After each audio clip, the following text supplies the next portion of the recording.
nouvelle conférence Intelligence artificielle et applications industrielles qui s'inscrit dans un cycle de conférences régulières sur l'intelligence artificielle dans toutes ses composantes qui est organisé à l'initiative de la SEIN et le concours d'un certain nombre de partenaires, chercheurs toujours, IESF à Delhi notamment. Donc aujourd'hui, on va s'intéresser plus particulièrement à tout ce qui est application concrète de l'intelligence artificielle. Et pour ce faire, on a invité donc deux entreprises. L'entreprise OVH Cloud maintenant, avec Jean-Louis Kéguigné, qui est le directeur technique des Big Data et de l'intelligence artificielle, quelque chose comme ça. C'est bien ça, voilà. Et puis la Digital Factory de Thales, les trois personnes qui y suivent, avec Stéphane Elmabrouk, qui est le directeur des opérations de la Thales Digital Factory, avec Thibault Levray, qui est data scientist pardon, Data manager. Data manager, et Benoît Huyot. Voilà, donc moi je suis data scientist. Voilà, data scientist, c'est bien ça. Donc à quelques ajustements près, j'étais pas trop loin. Voilà, donc la façon dont ça va se passer ce soir, on va donc commencer par une petite présentation d'OVH qui elle-même sera précédée par un petit film qui vous expliquera ce que c'est que OVH, puisque nous avons eu le plaisir de remettre en novembre un prix Chaptal décerné par la SEIN au président fondateur qui est Octave Klaba. Donc il y a eu un petit film de fait à cette occasion, Octave présentant OVH, et pendant la présentation verbale d'Octave Klaba, on voit des images d'OVH pour vous montrer quelle est la dimension industrielle. OVH est le leader européen de tout ce qui est clouding, hébergement, mais donc Jean-Louis reviendra abondamment sur ces points-là. On donnera ensuite la parole à la Digital Factory de Thales avec Stéphane qui vous présentera ce que c'est que la Digital Factory, là aussi en préambule avec un petit film. Et puis ensuite des présentations dans lesquelles vous aurez pas mal de vidéos sur les différentes applications de la Digital Factory. Ensuite, Thibault et Benoît présenteront chacun leur domaine avec des illustrations sur les nombreux projets réalisés par la Digital Factory. À l'issue de tout ça, ce qui devrait durer à peu près 1h15, quelque chose comme ça, vous pourrez poser des questions. S'il vous plaît, pas avant, parce que on va laisser plutôt la parole aux conférenciers sur la plateforme qui pourront d'ailleurs se poser éventuellement des questions et interagir les uns avec les autres. Donc à l'issue de toutes ces présentations, vous aurez la parole.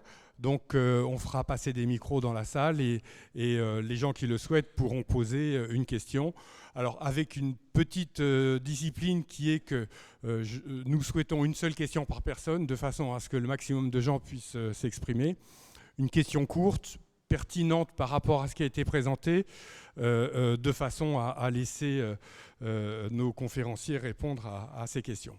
Voilà. Et à l'issue de tout ça, il y aura un petit drink qui va se passer sur la plateforme au-dessus, puisque on sera tous un petit peu fatigués à l'issue de tout ça. Et puis on va apprendre plein de choses sur l'intelligence artificielle, donc qui vont mobiliser nos neurones d'intelligence naturelle. Voilà. Bien, je vous souhaite une bonne conférence. Et puis je donne la parole donc à Jean-Louis Kéguigné. Je vais mettre le film tout de suite.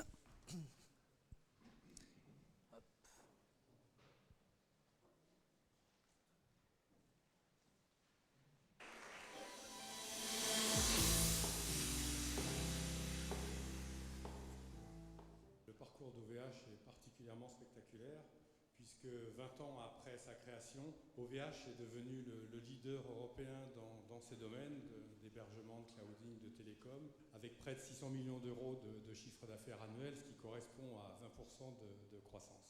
OVH est maintenant une des rares licornes européennes, c'est-à-dire une société non cotée dont la valeur atteint ou dépasse $1 milliard.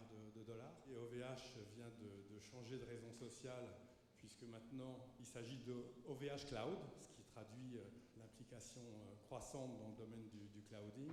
Octave qui a la tête dans les nuages, le t-shirt bien porté sur les épaules, mais les pieds bien ancrés par terre.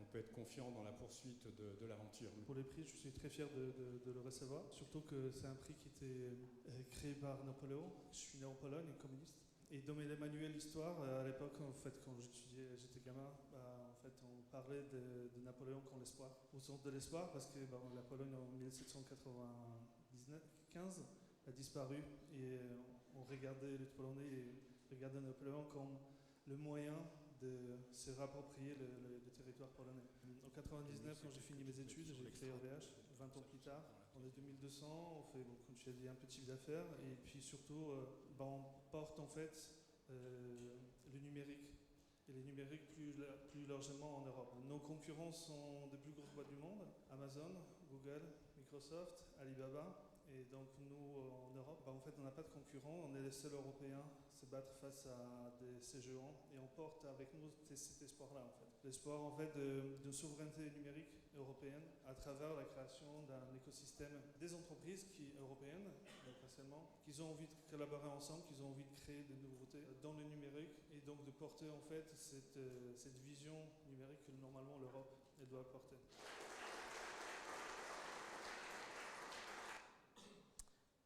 Voilà, donc la petite présentation. Non, pas le suivant, please. Hop, ok. Donc, la présentation, et on y est. Ok. Donc, la petite présentation, c'est pour vous donner un peu l'esprit de la société dans laquelle on travaille. On travaille beaucoup en écosystème. On est un industriel. On est industriel du cloud. Donc, quand on parle de cloud, souvent les gens ils pensent que c'est virtuel, que c'est dans le nuage, mais la réalité c'est que OVH c'est plus de 400 000 machines physiques, 400 000 ordinateurs connectés qu'il faut gérer, qu'il faut monitorer, qu'il faut bichonner, changer les disques, changer le réseau, etc. pour assurer un service continu à nos clients. Donc c'est un métier industriel qui n'est pas simple. On est aujourd'hui 2000 employés dans la société et on doit gérer plus de 400 000 machines. Donc l'effet de levier il est monstrueux.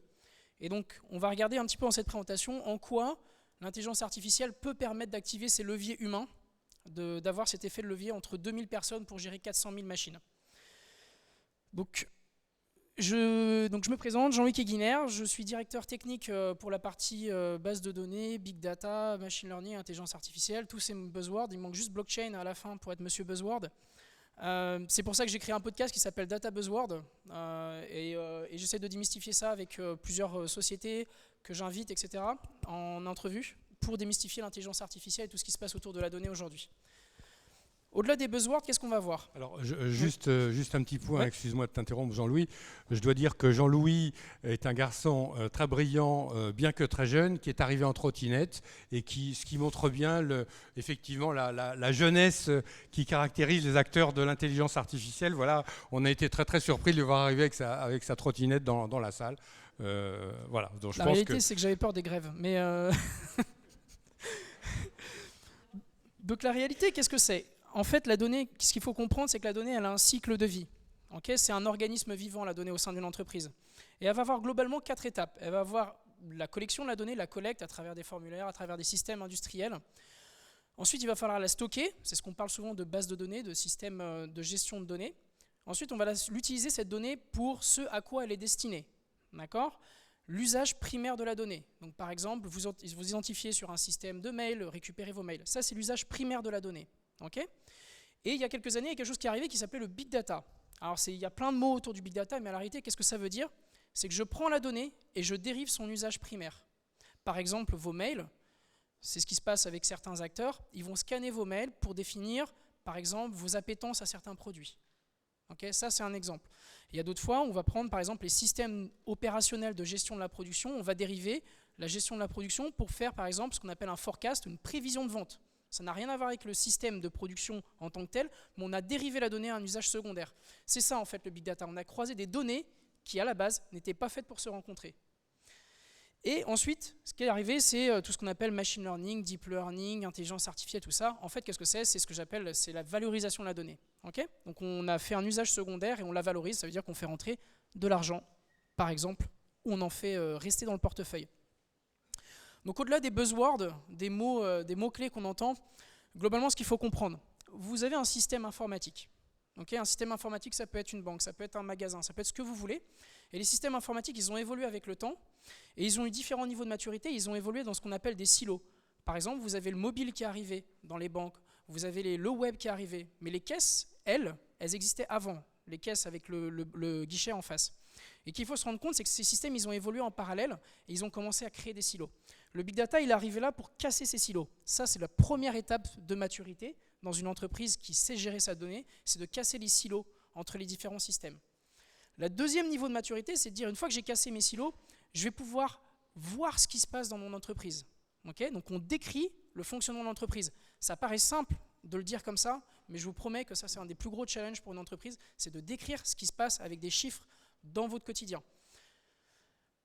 Et le troisième niveau de maturité qu'on va voir, c'est ce qu'on appelle le machine learning. En gros, je vais le faire simple, il y a des opérations qui vous prennent des années à faire. Si je vous demande de calculer des racines carrées, des intégrales, des choses comme ça va vous prendre un temps monstrueux à faire. Pour une machine, toutes ces itérations de calcul, c'est extrêmement simple. Okay, c'est extrêmement intuitif pour une machine. Elle peut faire des milliards d'opérations par seconde.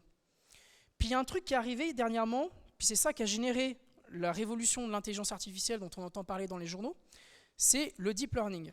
Donc c'est des techniques qui existent depuis longtemps, les réseaux de neurones, tout ça. Mais dernièrement, il y a eu des petites choses qu'on fait évoluer, je vous en parlerai après, qui ont fait évoluer les techniques. Et le deep learning, c'est quoi? Par rapport au machine learning, où c'est pour vous quelque chose de compliqué à faire, mais quelque chose d'intuitif pour la machine, et là c'est le contraire. Pour vous, détecter un homme d'une femme, ça vous prend une microseconde. Pour une machine, si je devais l'entraîner avec des cycles, des calculs, tout ça, ça lui prendrait des années à comprendre. Et ces nouvelles techniques, elles ont permis d'inverser le paradigme, faire comprendre à la machine en quelques millisecondes ce que nous, on met à faire en quelques millisecondes, ce qui avant était extrêmement compliqué.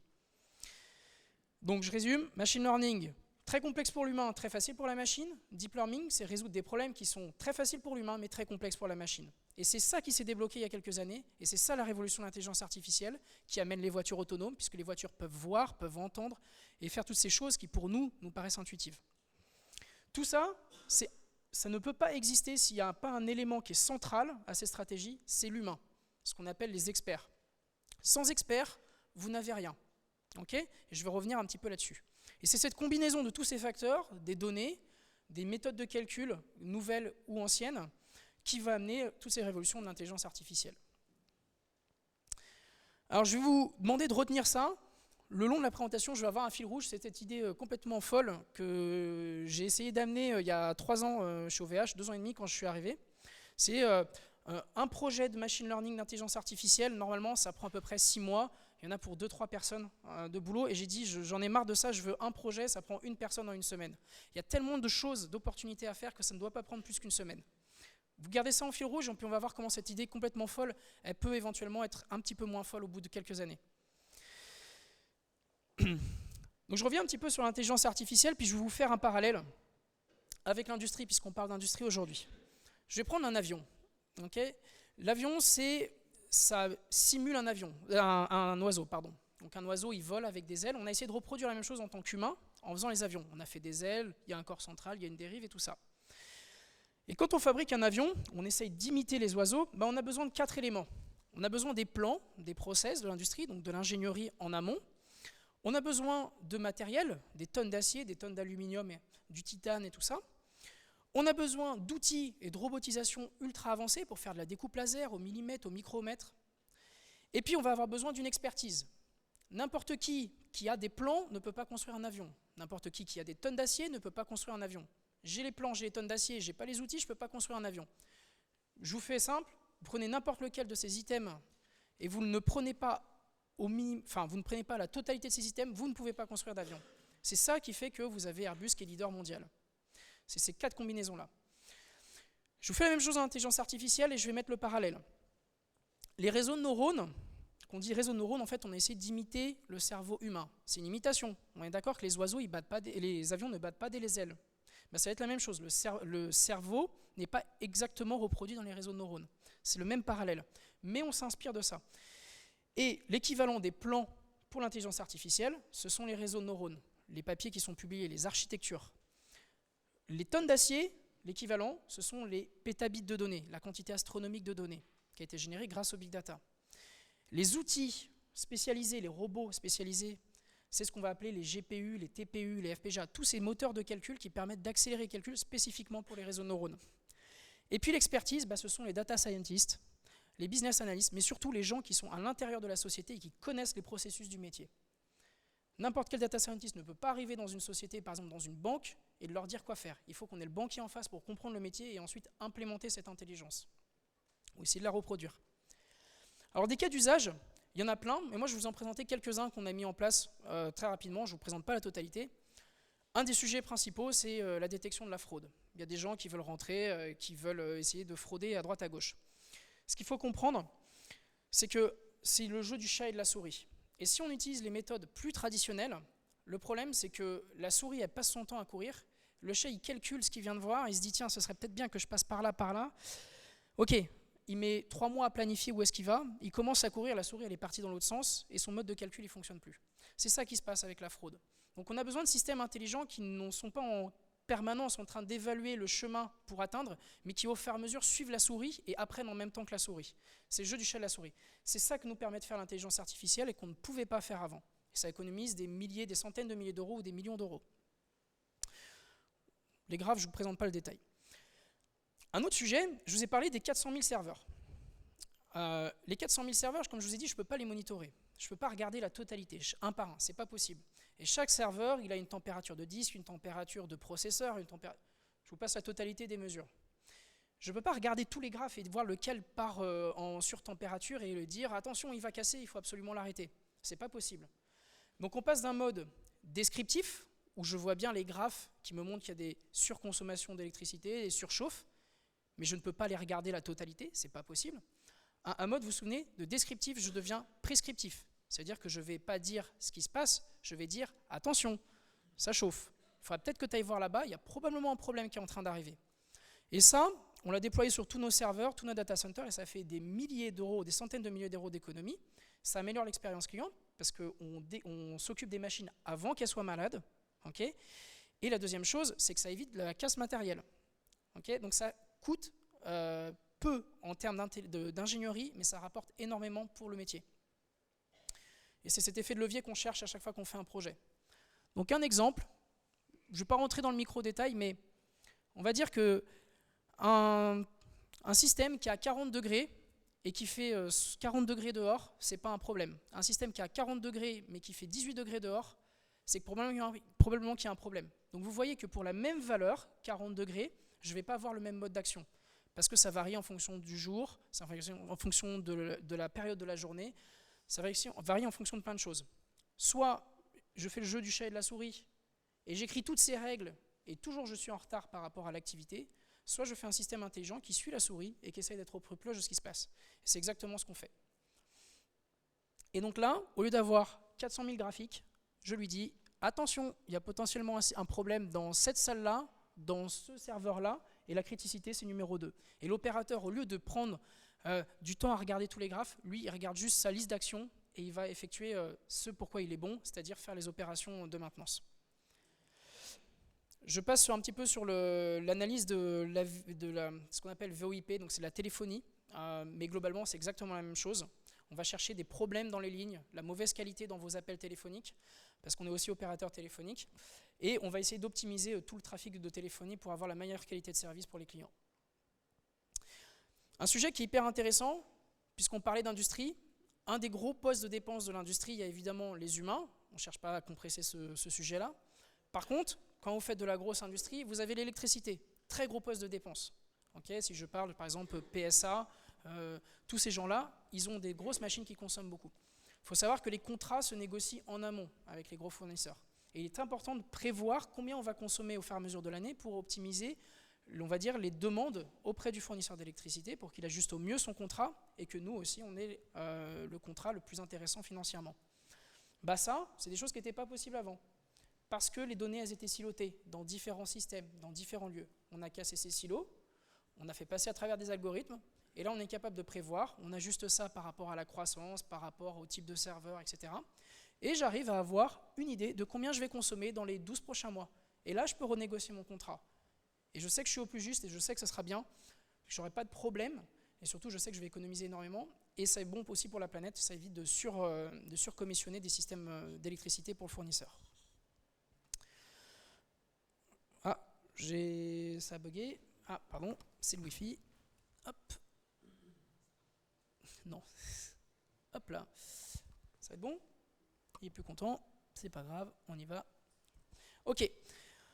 On peut faire la même chose. Ça, je vous ai présenté des données qui sont un peu comme des tableaux. Ça reste des chiffres. La beauté du deep learning que je vous ai expliqué, c'est... Donc là, on est plutôt sur des techniques de machine learning, beaucoup de calculs pour comprendre un système. La beauté du deep learning, c'est de comprendre des choses qui pour nous sont intuitives, mais qui sont compliquées pour un ordinateur. Et typiquement, quelqu'un en colère au téléphone, je défie un algorithme écrit avec des anciennes méthodes de comprendre que la personne elle est énervée au téléphone. Et ça, ces nouvelles techniques aujourd'hui de deep learning et tout ça, elles permettent de comprendre ce genre de choses. Par exemple, la tension dans la voix. Okay, on peut déterminer ce genre de choses. On peut déterminer aussi en écoutant, on peut faire de ce qu'on appelle le speech to text, donc de la détection de la parole vers l'écrit. Ça, c'est des choses, ce n'était pas possible avant, c'était extrêmement compliqué. Donc maintenant, vous pouvez parler au téléphone, c'est retranscrit automatiquement donc, dans du texte, chose que vous faites de façon intuitive, mais qui prend des années à un ordinateur à comprendre. Faire la traduction, ça prend un certain nombre d'années pour apprendre à parler anglais, espagnol, chinois, français, portugais. Et maintenant, imaginez que tout ça, ça rentre dans un ordinateur et qu'il est capable de traduire tout ça en temps réel. Ça, c'est ces nouvelles choses-là qui sont faisables avec ce qu'on appelle les réseaux de neurones. Et c'est ça une des révolutions de l'intelligence artificielle. Nous, on fait ça, par exemple, on analyse les réseaux sociaux pour connaître la température, on va dire, de nos services. On voit qu'il y a un mécontentement qui arrive. On arrive à lier l'utilisateur avec son service et à comprendre en amont, avec non seulement les systèmes internes que je vous ai présentés, mais aussi des systèmes comme celui-là, en externe, et on arrive à faire converger les deux et à comprendre qu'il y a quelque chose qui se passe qui ne va pas bien. Donc ce sont des signaux faibles qu'on arrive à détecter et à mettre en route. Alors maintenant, je vous ai présenté ces cas-là, mais ce n'est pas arrivé du jour au lendemain. Et c'est là que je vais lier un petit peu avec mes collègues. Tout ça, c'est une transformation qui doit se faire dans l'entreprise, une façon de penser différente qui doit se mettre en place. Ces gens-là, ils vont vous expliquer, de Thales, ils vont vous expliquer comment on fait la transformation, ce qu'on entend transformation digitale, etc. Je vais leur laisser le plaisir d'expliquer leur métier. Moi, je vais juste vous dire que ça, c'est pas arrivé n'importe comment. Il y a toute une méthodologie que nous, on a appliquée. La première, c'est ce qu'on a fait, on a fait un mind map. On a dit, en gros, montre-moi tout ce qui se passe dans l'entreprise, puis je vais imaginer. On fait du brainstorming. Tout le monde donne ses idées. Allez, il n'y a pas d'idée folle. On ne se donne plus de limites. On pourrait regarder la température du CPU, la température de ci, de ça, on pourrait regarder, peu importe. On a tout mis dans une map, ici, dans ce qu'on appelle une mind map. Donc j'ai caché volontairement. Et puis ensuite, on a fait ce que j'appelais order by, en fait, on a fait un ranking. Et on a fait un ordre, pardon. Et pour ça, en fait, on a utilisé 3 critères. La facilité d'implémentation, la valeur que ça va amener au métier, et le troisième, je l'ai oublié, mais en tout gros, non, pardon. C'est les 2 critères, pardon, c'est, excusez-moi, la facilité d'implémentation et la valeur. On les a mis de 1 à 3, on a multiplié les 2 facteurs entre eux, puis on est arrivé à une valeur à gauche, et on a dit, regarde-moi en gros tout ce qui est facile et qui a beaucoup de valeur, tu les mets en premier, et puis c'est cela qu'on va faire en premier. Voilà. Mais ce n'est pas suffisant. Ce n'est pas suffisant parce que vous vous souvenez, il y a un petit élément qui était en bas de mon premier graphique qui était le petit bonhomme qui s'appelle l'expert. Et ça, c'est ultra important parce que si vous n'avez pas le support humain, vous pouvez avoir la meilleure classification, dire que c'est simple ou que c'est compliqué ou tout ce que vous voulez. Si vous n'avez pas l'humain pour vous accompagner dans l'écriture de ces algorithmes et dans la compréhension de ce métier, ça ne sert à rien. Donc on a mis des règles en interne et on a dit il faut un business partner. Business partner, ça veut dire quoi? Ça veut dire un engagement de l'exécutif. Au niveau du COMEX, on dit « Coucou, il y a quelque chose à faire chez toi?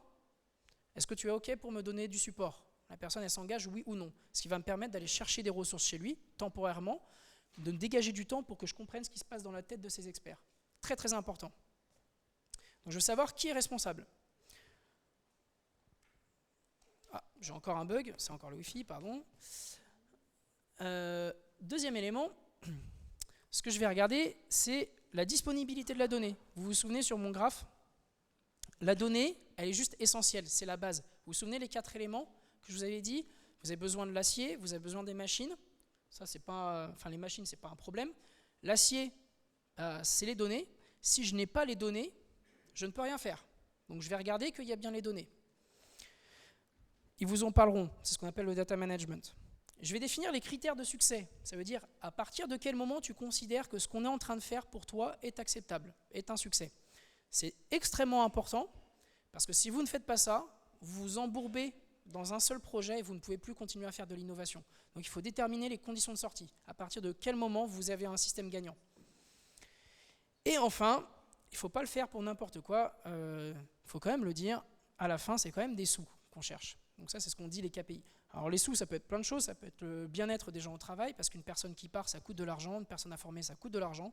Ça peut se traduire de plein de manières différentes, mais à la fin, ça reste des sous. Donc il faut quand même les mettre ultra importants pour voir qu'on ne travaille pas dans le vide. Et pourquoi on a fait ça? Parce que pour nous, il y a eu tellement de projets, qu'il ne faut pas en choisir un et le faire à fond, avec 99,99999% de précision. Ce qu'il faut faire, il faut en faire 50 avec 75% de précision. C'est ça qui est important. C'est ce qu'on appelle en anglais les low-hanging fruits. Pour faire, ça ne sert à rien d'aller en haut de l'arbre.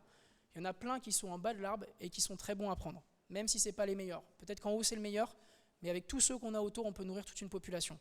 C'est ça l'idée. Vaut mieux 5 projets avec 75% de précision qu'un seul projet avec 95% de précision. Ok ? Comme je disais, pas de conditions de sortie égale projet infini égale plus d'innovation. Donc ça, c'est juste la base. Et le dernier, pas d'engagement du business, ça veut dire pas de business owner, donc pas d'engagement au niveau du COMEX, égale pas de projet parce que j'aurai pas l'expert et il me manque un des 4 critères pour effectuer mes projets. Ils rentreront là-dedans. Je rentre pas trop là-dedans, je vais passer un petit peu cette slide, mais pour vous faire simple, ça c'est tout ce que voit un data scientist. Le monsieur en bleu là, son métier, c'est de faire tout ce cycle-là. Et je vous jure que c'est pas facile. Donc nous on a dit, soit... Comment ? T'es d'accord, c'est super compliqué. Et en particulier, il y a une partie qui est compliquée, c'est la partie rose. Sans rentrer dans le détail, c'est super bien de faire un prototype. Ce qui est encore mieux, c'est qu'il continue à rouler pendant des années sans que je m'en occupe. Ben ça, c'est ce qu'on appelle le maintien en condition opérationnelle. Donc nous, on a pris tout ça. Et puis on a dit, vous vous souvenez, je ne veux plus jamais que ça se soit fait à la main, je veux que les gens accompagnent, mais je veux un système qui fait un projet en une semaine avec une personne. Donc je veux une plateforme qui me fait tout ça et en une semaine. C'est la logique qu'on s'est mis dans la tête. Donc je vais prendre un exemple. Ça, c'est le nombre de passagers dans les aéroports en fonction des années. Vous voyez que c'est une courbe qui est assez périodique. Je parie que vous, ça vous a pris 1 seconde pour me dire la suite. Même pas. Je suis sûr que là, avec un crayon, je vous donne un crayon, vous faites la suite. Pour une machine, je vous assure que c'est extrêmement compliqué de voir la suite. Donc, je vais vous montrer. Je ne veux pas que les gens ils le fassent à la main. Moi, ce que je veux, est-ce que ça va le faire? Voilà. Ça, c'est la plateforme qu'on a faite pour que n'importe qui en interne, à la fin, s'approprie la manière de fonctionner. Je vais mettre des données là-dedans. On ne s'occupe pas trop de ce que c'est. Les données. Donc là, c'est les données, ce sont les passagers par an. Donc c'est en gros le graphe que vous avez vu. Ça, c'est des petits trucs techniques, c'est pas très important.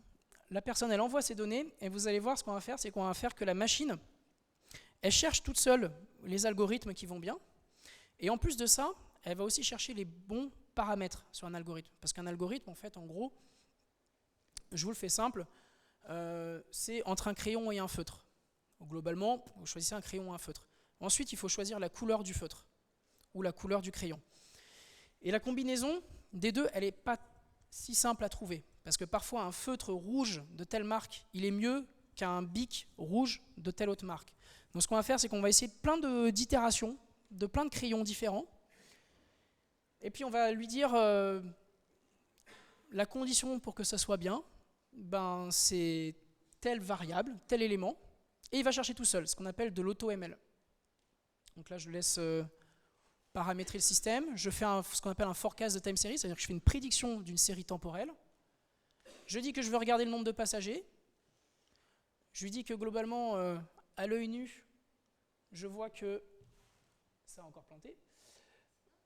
C'est pas grave. Hop, je vois à l'œil nu que globalement, c'est tous les 12 mois. Je vois que ça fait des cycles tous les 12 mois. C'est l'expert qui va me dire ça. Sans l'expert, je ne peux pas comprendre. Je lui dis, qu'est-ce qu'il doit regarder? Ce qu'on appelle les métriques de sortie. Hop là, je suis désolé. Et je lui dis, débrouille-toi pour calculer. Donc là, j'avance un petit peu. Il est en train de calculer. Il se débrouille tout seul.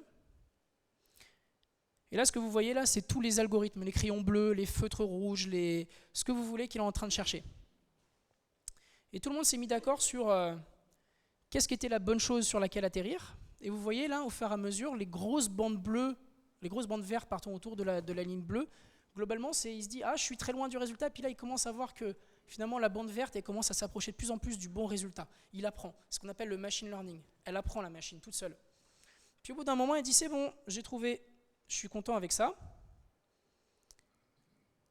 Et là, je lui dis, super, montre-moi qu'est-ce qui se passe montre-moi ce qui se passe dans les 12 prochains mois. C'est ce que je viens de lui demander. Là, la partie bleue, il l'a trouvé tout seul. Il l'a trouvé tout seul. Allez, on va lui demander un petit peu plus. Hop, il fait la suite.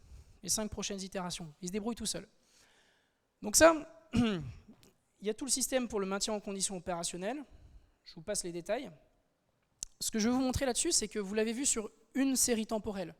Juste sur une chose qui décrit le nombre de passagers par an.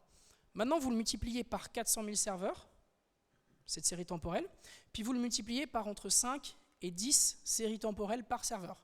La température du disque dur, la température du processeur, la température du GPU. Vous avez 5 à 10 métriques par serveur. Vous faites 400 000 fois 5, puis tout ça, ça va être regardé en temps réel et prévu en temps réel. Et là, vous comprenez pourquoi, même avec mes petits yeux en crassant au crayon, je ne peux pas arriver à ces niveaux d'échelle, à ces facteurs d'échelle. Donc l'idée folle au départ que j'avais décrite, qui était de dire, allez, un projet, c'est une personne en une semaine. En réalité, on est arrivé à la fin, ils ont dit, tu vois, je t'avais dit que ce n'était pas possible, c'est une personne pour 2 semaines de travail. Ok, on est passé de 6 mois à 2 semaines, ça me va. Parce qu'en fait, là-dedans, ce que je n'avais pas dit au départ, c'est qu'il y a une semaine qui sert à faire ce qu'on appelle le project scoping, enfin ce qu'on appelle chez nous, ce qu'on appelle le cadrage métier. C'est pas le tout de faire les algorithmes quand je vous ai montré, n'importe qui peut cliquer. La partie la plus importante, c'est ce que ces messieurs vont vous présenter, c'est tout le cadrage en amont. Qu'est-ce qu'on cherche à faire? Qu'est-ce que ça va ramener? Qu'est-ce que ça va coûter? De qui on va avoir besoin? Sur qui on va s'appuyer? Est-ce que la donnée elle est présente, elle n'est pas présente? Est-ce qu'elle est de qualité ou elle n'est pas de qualité? Qu'est-ce qui nous manque? Tout ça, ça prend une semaine pour comprendre le métier. Raconte-moi ta vie. Qu'est-ce que tu fais? Tu t'occupes d'une caisse bancaire? Très bien. Raconte-moi ton métier de conseiller. Comment est-ce que tu évalues que cette personne ou cette personne, elle est viable ou pas pour un crédit? Raconte-moi un petit peu ta vie. Ça prend une semaine, globalement, les entrevues et tout ça. Et ensuite, il y a une semaine où, quand on a compris ce qui s'est passé, là, on va implémenter la logique. Okay? Ça, c'est ce que je vous ai montré. Une semaine à tester différents crayons de couleur. Et à la fin, ce qui est très très important, c'est la partie rouge qu'on a tendance à oublier dans l'industrie, très souvent. C'est ce qu'on appelle le maintien en condition opérationnelle, ou le run. Je vous ai parlé du chat et de la souris. La souris, ce qu'elle peut faire, elle peut ronger les bordures de votre mur et se créer des nouveaux trous. Et ces nouveaux trous, à l'origine, ils n'étaient pas là. Ils n'étaient pas dans le cadrage. Et ça, c'est très important pour la vie du machine learning, c'est que l'algorithme, il peut dériver à travers le temps. On peut ne pas se rendre compte qu'au bout d'un moment, il devient complètement stupide. Parce que la souris, elle a fait des nouveaux trous. Et donc, je vous parlais de la fraude tout à l'heure. Ben, ces gens-là, c'est des spécialistes pour nous créer des petits trous dans les murs. Donc, très régulièrement, ce qu'il faut faire, il faut faire ce qu'on appelle du business as usual. Donc, en gros, il faut faire du maintien en conditions opérationnelles, pas juste de la machine, mais aussi de la mentalité, de la logique métier. C'est ultra important. Donc, très régulièrement, il faut revenir au métier en disant « attention, ça dérive, attention, ça dérive ». Ce qu'on appelle la dérive conceptuelle de modèle.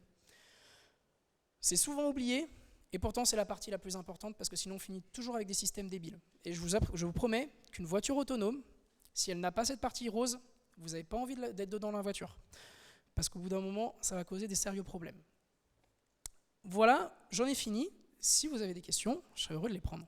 Alors, les questions, comme je l'ai dit tout à l'heure, ça sera un petit peu plus tard. Non, je voulais savoir, est-ce qu'il y a des réactions de nos amis de Thales Digital Factory par rapport à cette présentation? On m'entend? Il faut que tu appuies sur le micro. Allô? Ouais, c'est bon. Que tu parles très près du... Et je vais parler très près et très fort, c'est ça? Bon, non, j'ai trouvé la présentation très intéressante, donc bravo. J'avais une question en fait sur cette activité data et intelligence artificielle. C'est une activité que OVH Cloud donc fournit à ses clients, ou c'est plutôt une activité interne pour optimiser, superviser donc, et industrialiser votre asset industriel, votre actif industriel? C'est une très bonne question parce que je voulais pas faire de marketing, donc ça me force à faire du marketing, c'est parfait. Et c'était pas préparé. Je vous ai parlé des 4 éléments et nous, notre métier, c'est pas de fournir le métal, donc la donnée, c'est pas de fournir l'expertise, ça c'est le métier de Thales, c'est pas de fournir les plans, c'est le métier de Thales. Nous, notre métier, c'est de fournir les outils qui sont les plus adaptés, donc ces robots, ces machines-là. Donc c'est trouver le meilleur profil informatique, électronique, on va dire, de serveur qui convient pour faire le meilleur avion possible. Si vous prenez n'importe quelle machine, vous ne voulez pas voler dans cet avion-là. Donc nous, notre spécialité, c'est de se concentrer pour trouver le meilleur profil. Et on travaille beaucoup avec les fournisseurs, on maîtrise toute la chaîne d'approvisionnement. Vous avez vu dans la présentation d'Octave, vous avez vu des robots, des plieuses et tout ça. Nous, on maîtrise toute la chaîne d'approvisionnement parce que chaque composant, on le choisit pour la spécialité de laquelle il le fait. Donc on ne pouvait pas faire des produits comme ça, vous proposer des outils qui coupent au laser, si nous-mêmes, on n'a pas fabriqué d'avion. Parce qu'on n'aurait pas le retour d'expérience. Qu'est-ce que j'en sais, moi, qu'elle est bien ou pas? Le mieux, c'est que je coupe des tôles, que je me fabrique un avion, que je fasse voler 2000 personnes dedans. S'il crache, je vais apprendre. Mais si je vous donne l'outil et je dis non, je ne vole pas dans l'avion, je te le prête juste, on l'a fait, vas-y, t'inquiète pas, ça marche bien, vous ne voulez pas voler dans cet avion-là. Donc le mieux, c'est de voler dans son propre avion. Donc c'est pour ça qu'on l'a fait. On a fait nos retours d'expérience et là, on vous fournit les meilleures machines, je vais dire, au monde. On a plein de startups qui font le tour de nos gros concurrents qu'a cité Octave auparavant et qui viennent nous voir. Il fait le problème que j'ai avec ces grosses boîtes, c'est que j'ai pas de customisation, j'ai pas de personnalisation. Tout est dans ce qu'on appelle le public cloud. Donc tout le monde a la même machine, mais il dit mais moi mon métier il est différent. Je peux pas utiliser la même machine que mon voisin. Donc nous, notre spécialité, c'est de trouver tout ce qui va bien avec exactement ce qui vous convient. Voilà, j'ai peut-être répondu à la... Ouais, merci, très bien. Donc ça veut dire en fait, si j'ai bien compris, le candide de service, que vous utilisez en fait des développements internes pour pouvoir les qualifier, les valider et après vous proposer des solutions sur le marché. Ouais, les sous aussi. Hein. Oui, non, mais bien évidemment. Je ne vais pas continuer à laisser partir les petites souris avec nos sous. Ça reste l'objectif de toute entreprise. On ne peut pas comprendre vos besoins si nous-mêmes on ne se les est pas appliqués. C'est juste une évidence. Donc oui, c'est une des plateformes de bench, ou je ne sais pas comment dire, de test, pour nous de vérifier que ça fonctionne bien, mais ce n'est pas la seule. D'accord. C'est pas la seule. On travaille beaucoup avec nos clients, on prend les feedbacks de nos clients, on ajuste beaucoup. Et alors une dernière question aussi, l'intelligence artificielle, j'imagine que c'est pas nouveau chez OVH, donc vous faites ça depuis combien de temps et quelle part représente l'intelligence artificielle dans votre activité? Est-ce que c'est une part significative? Est-ce que c'est marginal? On va rentrer dans une question un peu philosophique. C'est quoi l'intelligence artificielle? Je pense que vous allez le décrire, mais je vais le faire simple. Intelligence artificielle, ça s'appelle intelligence artificielle aujourd'hui parce que c'est le buzz dans les médias et que les comités exécutifs ont compris qu'il y avait de la valeur dans la donnée. Et la donnée, elle est issue des processus. Donc si le fond de la question est de savoir depuis combien de temps on industrialise nos processus, ça fait 20 ans. Parce qu'on gère 400 000 serveurs à 2000 personnes aujourd'hui, mais ce n'était pas le cas au début. Donc il y a un moment donné, pour avoir ces niveaux d'échelle, on est obligé d'industrialiser le processus. Oui, mais alors où est la frontière par rapport à l'intelligence artificielle? Parce qu'un process peut se faire totalement sans intelligence artificielle. En vrai, je vais faire une réponse de Normand, ni oui ni non. En fait, la frontière, si on rentre là-dedans, les systèmes experts, qui datent depuis je ne vais pas dire des centaines d'années, mais depuis on va dire un siècle, avec plein de logiques booléennes et tout ça, sont qualifiés, systèmes experts sont qualifiés comme... de l'intelligence artificielle. Et aujourd'hui, en fait, il y a beaucoup de débats qui se font. Est-ce que les réseaux de neurones, est-ce qu'on fait de l'IA symbolique ou pas, etc. L'IA symbolique, c'est quoi? C'est des systèmes experts. Et aujourd'hui, on est en train de parler d'interprétabilité de l'intelligence artificielle. Pourquoi l'intelligence artificielle a pris cette décision ou cette décision? Et en fait, ce qu'on va voir, ma prédiction, c'est qu'on va voir de plus en plus en fait, ces systèmes experts, donc ces systèmes de décision, ou systèmes d'aide à la décision. Il y a plein de noms dans le monde, de noms dans l'histoire qui sont venus. Mais c'est complémentaire, c'est bien complémentaire. En fait, les systèmes que j'ai montrés vont amener, par exemple, pour la petite souris, on va dire que quelqu'un est fraudeur à 95%. mais c'est pas la machine qui va prendre la décision. Ça va rentrer dans tout un système qui va avoir des if, then, etc. Un arbre de décision. Un arbre de décision. Et l'arbre de décision fait partie de l'intelligence artificielle en tant que telle. Donc, si on fait ça, ça fait peut-être pas 20 ans, ça fait peut-être 18 ans qu'on en fait. Si on parle des techniques de deep learning, ça fait en gros 3 ans, 4 ans qu'on en fait. Mais c'est pas, la frontière, elle n'est pas fortement marquée. Voilà, c'est ce que je comprends et enfin, j'accepte parfaitement cette réponse parce qu'effectivement, suivant les personnes, les niveaux d'expertise, le type d'activité, on voit bien que le curseur n'est pas forcément au même endroit entre ce qui est de l'intelligence artificielle et ce qui n'en est pas.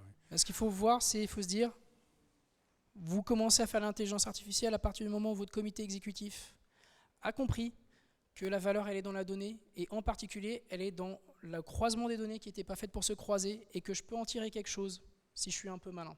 C'est là que vous faites la transformation digitale, l'intelligence artificielle, tout ça. Et là, après, l'algorithme, on s'en fiche de l'algorithme, c'est pas important. C'est quand vous avez compris cet effet d'échelle que vous êtes embarqué dans la révolution qui est en cours. Ok, merci beaucoup Jean-Louis. On va laisser la parole à nos amis de Thales Digital Factory. Alors je crois qu'il y a le petit zapper et puis la petite interface qui fait la communication. On pique la petite souris là. Voilà. Alors de la même façon qu'on avait commencé l'exposé de Jean-Louis Kéguiné d'OVH par un petit film, la Thales Digital Factory a aussi sorti un petit film pour présenter leurs activités, sachant qu'évidemment c'est une activité encore un petit peu marginale de Thales, appelée à grossir bien sûr, par rapport à une entreprise beaucoup plus grosse sur laquelle aussi Stéphane Elmabrouk reviendra. Voilà. Donc on commence par un petit film, c'est ça? Voilà. Parfait.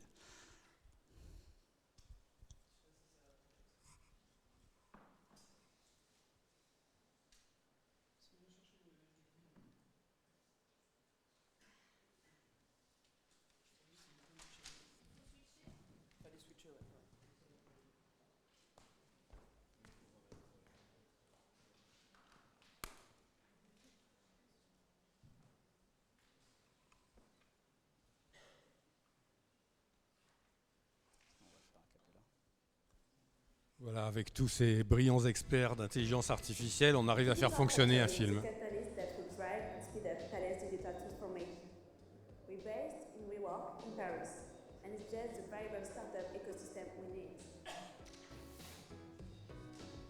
Here we develop highly innovative products based on key digital technologies such as artificial intelligence, big data, cybersecurity, and IoT. And we're also a startup incubator. So if you've got a great idea, here's a place to make it happen. But the Digital Factory is also bringing cultural change to the rest of Thales. And it's doing that because here we implement a more competitive, collaborative, digitized and open way of working. I just joined the Digital Factory as a user experience designer and I instantly liked the way of working here. I went through a very short and usual recruitment process. Besides my technical skills, I had to feed the 3 key values: hungry, humble and aware. Anyone at Thales who has an innovative concept with business value and identified users can come to us. We develop projects as MVPs, minimum viable products, which are all hosted here at the factory's platform. We work in agile mode with teams gathering up to 10 people with various skills.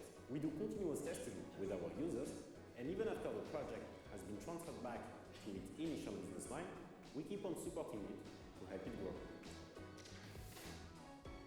Team spirit is key here. Actually, when recruiting a new member, the squad has the final say, and then we put the new member on board on an onboarding process with the coaches. Every team here works along the same line, with a lean organization far from complex hierarchy.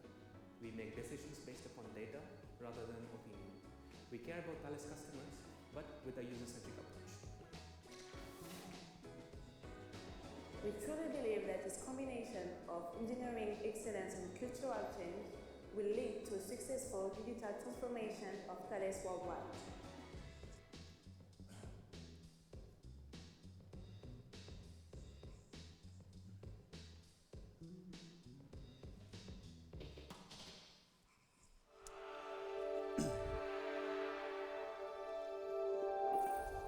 Donc Bonsoir. Donc après ce petit film introductif, donc on va être 3 à vous présenter un peu l'initiative de transformation digitale qu'a lancée Thales donc en 2017.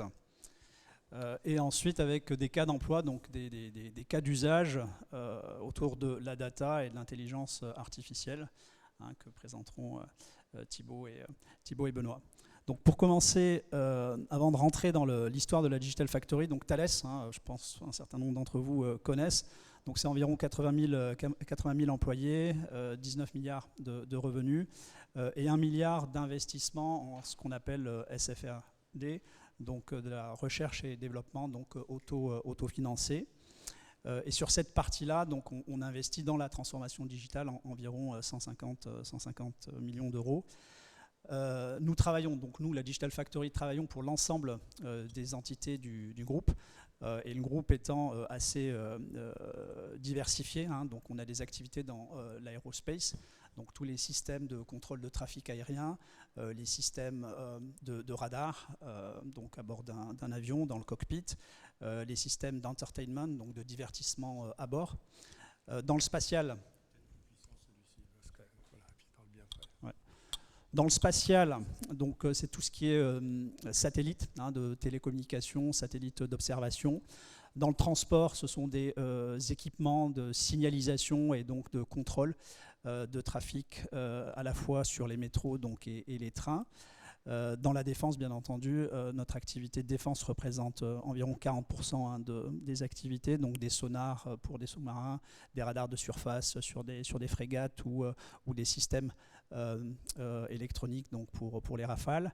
Et la dernière activité donc, qui est plus récente, donc nous avons intégré les activités de Gemalto donc en 2019 autour de l'identité donc, et la sécurité des identités, du cryptage dans le cloud ou de la sécurisation des accès aux aéroports via de la biométrie, etc.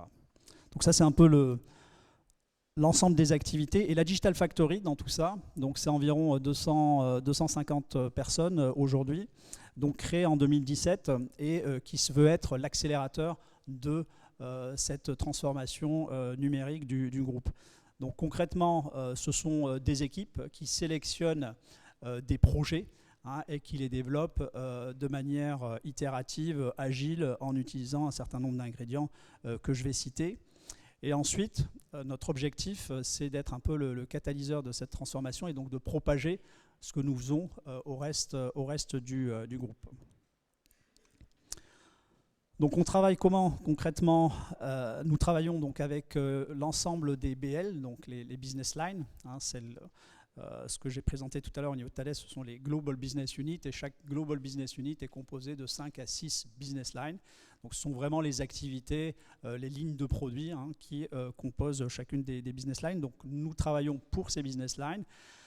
À savoir, on part d'une problématique client ou d'une problématique d'usage. Nous valorisons bien entendu de la donnée et via de l'algorithmie, on aura quelques use cases tout à l'heure. Donc nous travaillons avec ces business lines ou les fonctions, c'est-à-dire les fonctions RH, finance, légales, etc. Donc nous travaillons à la fois pour les activités commerciales, pour générer de nouvelles sources de revenus, ou pour optimiser via la digitalisation donc nos processus internes. On est positionné donc comme un accélérateur, c'est-à-dire qu'une fois que le produit a démontré sa valeur, nous le transférons à la business line pour continuer le développement produit et sa commercialisation. Les ingrédients, très rapidement, donc on a parlé donc de ce que fait OVH, OVH Cloud. Donc pour l'instant, nous travaillons avec Microsoft, mais ce sont finalement des acteurs qui apportent cette technologie.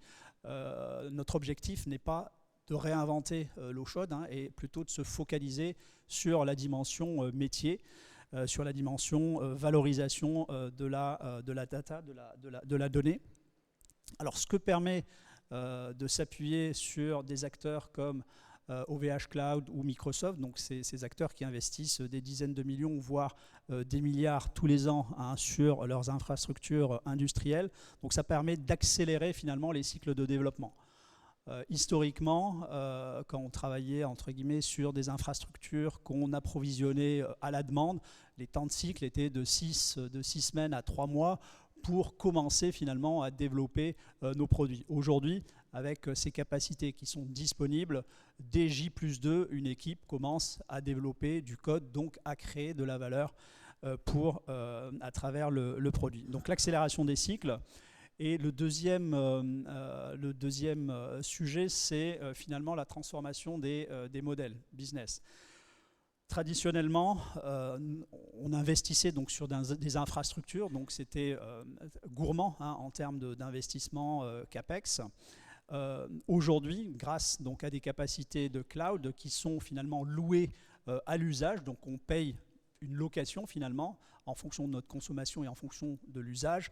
Cela nous permet finalement de vendre également à l'usage et de transformer les business models. Et ce sont des éléments finalement qui constituent aussi la transformation digitale. Le deuxième ingrédient que nous valorisons donc à la Digital Factory et que nous propageons également au niveau de nos entités, c'est d'être très centré problématique d'usage. Donc on essaie d'éviter de pousser la technologie. Donc il y a des acteurs qui sont plus forts que Thales sur certains domaines technologiques. L'objectif, comme je le disais tout à l'heure, c'est de ne pas réinventer l'eau chaude, mais se focaliser sur la problématique. Donc quand on sélectionne un projet, la Digital Factory, on questionne le porteur de l'idée, du problème, on le questionne sur sa problématique. Quelles sont les évidences qu'il a, quelles sont les évidences qu'il a sur les usages potentiels qu'on pourrait faire d'une technologie ou tout simplement quel est le problème de l'utilisateur. Donc on questionne sur cette désirabilité. Ensuite, on mesure la viabilité du sujet parce que, in fine, ce sont également des investissements et donc une dimension financière. Donc la viabilité, ce sont les investissements qu'on va faire pour développer le produit, mais également les investissements commerciaux pour propager ce produit. Donc ça, c'est la centricité utilisateur. Donc ce sont des démarches de design thinking qu'on n'a pas inventées. On s'est inspiré de pratiques du marché. Et on les a entre guillemets customisés ou adaptés à notre façon de travailler. Et le deuxième point qui est de développer le plus rapidement possible et de manière itérative. Donc nous n'en sommes pas encore à des cycles d'une semaine, mais nous sommes sur des sprints de 2 semaines et c'est sur des cycles de développement produit de 4 mois.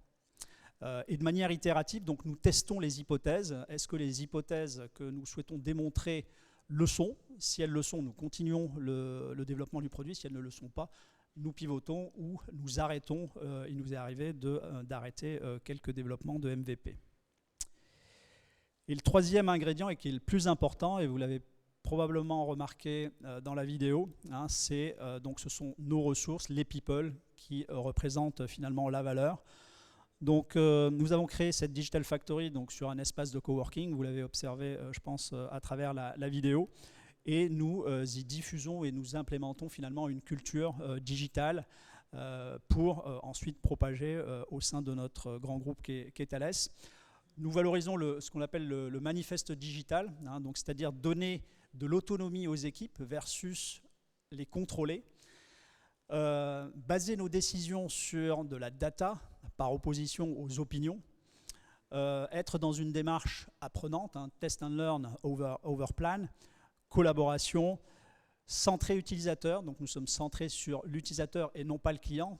Ça ne veut pas dire que le client, in fine, n'est pas important, le client sera le payeur, mais si nos solutions ne seront pas utilisées par les usagers, tôt ou tard, le client arrêtera de payer.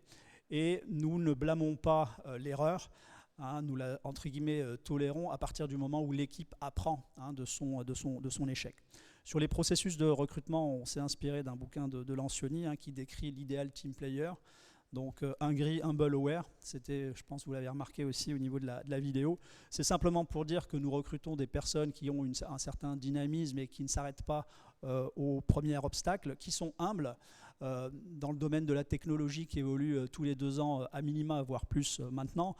Les divas, les gourous en tout genre sont très toxiques en fait dans les organisations et mieux vaut recruter des profils apprenants et qui ont cette volonté d'apprendre plutôt que de se croire très sachant sur un domaine qui évolue très vite. Et l'awareness, donc c'est justement cette faculté ou cette capacité de se remettre en question. Nous avons mis en place des cycles d'amélioration continue de manière similaire. On n'a rien inventé, ce sont des pratiques de l'industrie automobile depuis des décennies, simplement qui s'adaptent de plus en plus aux activités de service. Donc, quelques exemples, je ne vais pas détailler puisqu'on aura des démonstrations de produits. Donc, nous avons travaillé pour l'aéro sur des MVP, donc des Minimum Viable Product. Donc, ce sont des produits minimalistes en termes de fonctionnalité pour démontrer la valeur, mais néanmoins, ils sont viables en tant que produits, c'est-à-dire qu'ils tournent avec des conditions de sécurité et de qualité. Ce ne sont pas des POC, c'est par opposition donc, au Proof of Concept. Donc nous développons des produits ouverts à l'usage avec des critères, comme je le disais, de sécurité et de qualité. Donc dans l'aéro, dans toute la partie transport, y compris dans le domaine de la défense. Nous avons commencé aussi des MVP dans le domaine de la défense sur des données non classifiées. Et nous aborderons les données classifiées cette année à partir du mois de mars, entre mars et juin. Et bien entendu, quelques MVP donc, internes pour la digitalisation des fonctions. Et on passe aux exemples. J'ai juste une petite question, Stéphane, si tu veux bien, avant de passer la parole à Benoît Huyot. Tu parlais donc de projets avec les business lines, donc c'est du business captif au sein de Thales principalement. Oui, alors justement, est-ce qu'il y a du business extérieur et avec d'autres sociétés que Thales? J'ai cru comprendre que oui. Non. Et est-ce que pas encore? Non. Voilà. Ouais. Donc aujourd'hui, c'est une activité qui se veut entre guillemets un catalyste interne.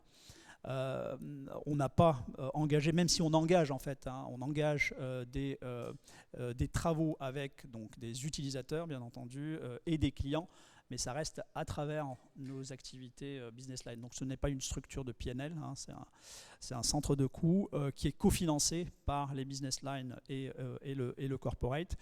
Mais il se pourrait effectivement qu'on lance quelques activités en direct lorsque nous sommes sur des innovations finalement d'usage qui adressent de nouveaux marchés, donc quand on est dans le new, donc nouveaux marchés, nouveaux services, et où une business line serait craintive entre guillemets ou ne souhaiterait pas prendre le risque, donc il se pourrait.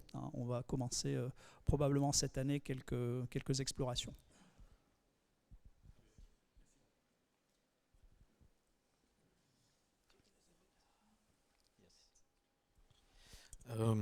Bonjour, donc je vais vous présenter certains use cases qu'on a en intelligence artificielle. Donc avant de vous présenter ça, je vais d'abord vous donner ma définition de l'intelligence artificielle et les différentes formes que cela peut prendre. Donc on appelle généralement intelligence artificielle quelque chose d'assez large en fait qui vise à imiter en fait l'être humain et les capacités humaines en termes de processing de l'information. Au sein de cette forme d'intelligence artificielle, on va avoir d'autres méthodes qu'on appelle machine learning, en fait, qui vont permettre à la machine d'apprendre à partir d'exemples et de s'améliorer au fur et à mesure qu'elle va avoir des données. Ensuite, on va avoir des méthodes donc assez, qu'on entend beaucoup parler en ce moment, qu'on appelle deep learning. Donc là, c'est des méthodes en fait qui vont apprendre d'elles-mêmes la totalité des features sur lesquelles elles vont baser leurs décisions. Donc, en fait, au fur et à mesure qu'on va aller de l'intelligence artificielle type système expert vers le deep learning, l'importance de la data va être de plus en plus présente. Donc, par exemple, on peut avoir seulement des systèmes experts où on va coder, où là on va avoir un être humain qui va coder sa connaissance d'un sujet pour répondre à un problème. Ensuite, on va avoir des systèmes un petit peu moins, avec un petit peu moins d'intervention humaine. Donc là, on va apprendre, par exemple, à partir de certaines features calculées par un être humain ou rentrées dans la machine par un être humain, quel va être l'impact de ces features, de ces variables sur un phénomène. Et dans le dernier step, qui est le deep learning, là on va lui rentrer la donnée brute et la machine va d'elle-même en fait apprendre les représentations, apprendre toutes les variables sur lesquelles elle va baser son intelligence et ses décisions. Donc j'ai choisi en fait 3 cas d'usage qui vont vous parler à tous. Donc ces 3 cas d'usage en fait orientés sur le transport. Donc le premier en fait c'est dans un contexte de Smart City. Donc c'est un projet qu'on appelle EC3. Donc ici en fait c'est un projet qui vise à donner des capacités de détection d'événements anormaux pour la ville de Dubaï. Donc là, Thales, en fait, un des business de Thales, c'est de vendre ce qu'on appelle des centres de contrôle. Donc ça va être, par exemple, pour un mode de transport, on va avoir une grande salle dans laquelle on va mettre énormément d'informations devant des opérateurs et leur demander de gérer, par exemple, un métro, une route ou un aéroport ou des choses comme ça. Ici, dans la ville de Dubaï, on a déployé ce qu'on appelle un Meta OCC, donc c'est un centre de contrôle sur plusieurs centres de contrôle qui ont chacun un mode de transport. Donc là, on va essayer de faire du multimodalité de transport et d'optimiser en fait l'expérience utilisateur dans la ville. Donc ici, ce qu'on cherche à faire, c'est pour un utilisateur, enfin pour un voyageur dans la ville de Dubaï, essayer de réduire le plus possible l'insatisfaction qu'il va avoir à se balader dans la ville. Donc on va essayer de détecter par exemple les bouchons, les problèmes sur les métros ou par exemple les manques de taxis à certains endroits pour essayer de rerouter les taxis de manière prédictive et leur dire voilà, à telle heure on pense qu'il va y avoir tant de personnes dans cette zone-là, donc merci d'orienter plus de taxis dans cette zone-là. Donc ici, on est sur des méthodes de machine learning qui sont avec très peu de deep learning. Ça va être beaucoup de features, enfin de variables données par un être humain et de connaissances données par les experts du métier. Donc par exemple, là, on a énormément discuté avec les opérateurs de transport de la ville pour savoir quelles étaient les problématiques qu'ils rencontraient et quelles étaient les variables à prendre en compte. Donc ensuite, Thales a été installé énormément de capteurs dans la ville, donc par exemple des boucles à induction dans les routes, des capteurs directement dans les taxis pour savoir leur position, des capteurs dans les bus et également des capteurs dans les métros pour avoir leur position en temps réel. Et à partir de ça, on va lever des alertes dès qu'on va avoir un des indicateurs qui sort d'une norme. Donc on va apprendre cette norme. Et par exemple, la norme n'est pas pour nous de dire le matin entre 8h et 9h, on va avoir un bouchon. C'est quelque chose de totalement normal dans une ville de cette taille-là. Mais on va essayer de dire le bouchon qu'on a entre 8h et 9h dépasse la norme habituelle ou n'est pas à 8h mais arrive à 10h. Donc on va prendre des variables qu'on dit contextuelles pour essayer d'expliquer en fait la norme sur le transport. Donc on va prendre par exemple la météo, on va prendre les différents événements qui ont lieu dans la ville, etc., etc. Et donc à partir de ça, on va lever des alertes qu'on va présenter à l'opérateur et l'opérateur va ensuite décider de quel est le mode d'action le plus adéquat à mettre en place pour répondre au problème. Donc il va prendre son téléphone et appeler les autres opérateurs pour par exemple rerouter des taxis ou changer les feux rouges, etc., etc. Voilà. Ensuite on a un autre cas d'usage, donc là c'est plus à usage interne. Donc, quand Thales arrive dans une ville et déploie une nouvelle ligne de métro, on a toute une phase qui s'appelle test et commissioning. Donc, on va faire rouler des métros à vide pour voir si on a des problèmes de signalisation ou autre. Ici, ce qu'on cherche à faire, c'est aider l'ingénieur qui est en charge de ces tests à aller plus vite et à se focaliser vraiment sur les problèmes qu'on juge difficile à résoudre. Donc ici, on va appliquer des méthodes dites de clustering. En fait, on va regrouper toutes les alertes ensemble, enfin toutes les alertes similaires ensemble pour faciliter en fait le temps que l'ingénieur va passer sur le traitement d'une alerte.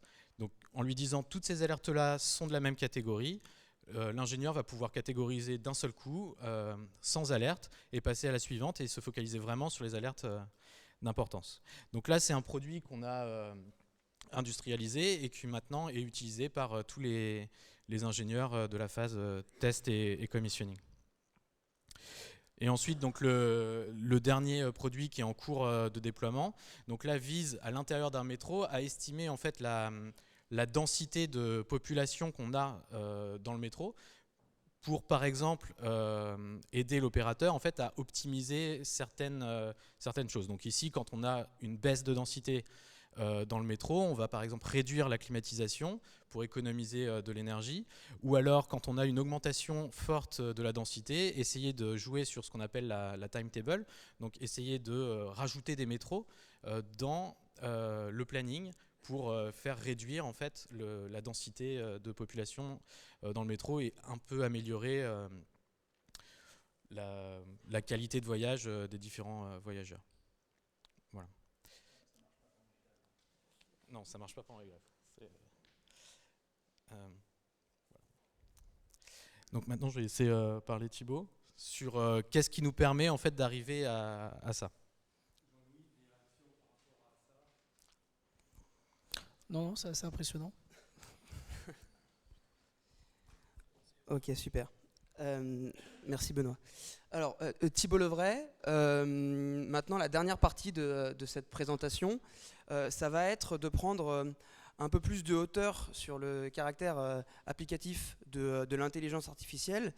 Donc on a décidé, donc Thibaut Levray, je vais peut-être me présenter, je travaille depuis 1 an et demi avec le Chief Data Officer du groupe de Thales, d'abord dans la définition de son plan de stratégie et son plan de transformation, et maintenant dans la mise en place de ce plan de transformation. Et je suis manager dans son équipe et je suis en charge de toute la partie que je présenterai tout à l'heure de valorisation de la donnée pour l'ensemble de nos business, donc travailler avec l'ensemble des business qui ont été présentés par Stéphane en introduction pour essayer d'identifier des cas d'application pour valoriser la donnée en interne, mais aussi la donnée de nos clients. Alors on a décidé d'aborder cette dernière partie avant de passer aux questions. On a décidé d'aborder l'intelligence artificielle et son applicabilité dans des problématiques industrielles avec le prisme de la transformation. Stéphane a introduit tout à l'heure et a fait l'analogie, enfin, a lié l'intelligence artificielle à la transformation digitale, et il a raison. Alors, ça fait maintenant un certain temps qu'on entend parler d'intelligence, de transformation digitale. La transformation digitale, ça a amené à beaucoup de choses, hein, la dématérialisation des objets, du papier au smartphone, etc., à la digitalisation de nos processus, l'ensemble de nos processus internes, à de nouvelles cultures dans l'entreprise et à de nouvelles façons de travailler. Les fameux, si je continue dans ce vocabulaire anglais qu'on n'arrête pas depuis tout à l'heure de sortir, les fameux New Ways of Working. Mais maintenant, je suis convaincu qu'on est passé à une nouvelle ère de transformation. Et c'est une conviction qui est forte chez Thales depuis maintenant un certain temps. On est passé dans une ère de transformation data. Alors, je ne suis pas en train de dire, bien entendu, que la transformation digitale est terminée. Hein. C'est pas du tout le cas. Et je pense que la transformation digitale va continuer de par la place que prend la technologie dans les organisations, dans les entreprises, et aussi par le caractère assez mouvant de l'écosystème dans lequel les industriels aujourd'hui travaillent. Mais je pense qu'il y a eu, et Jean-Louis l'a expliqué tout à l'heure.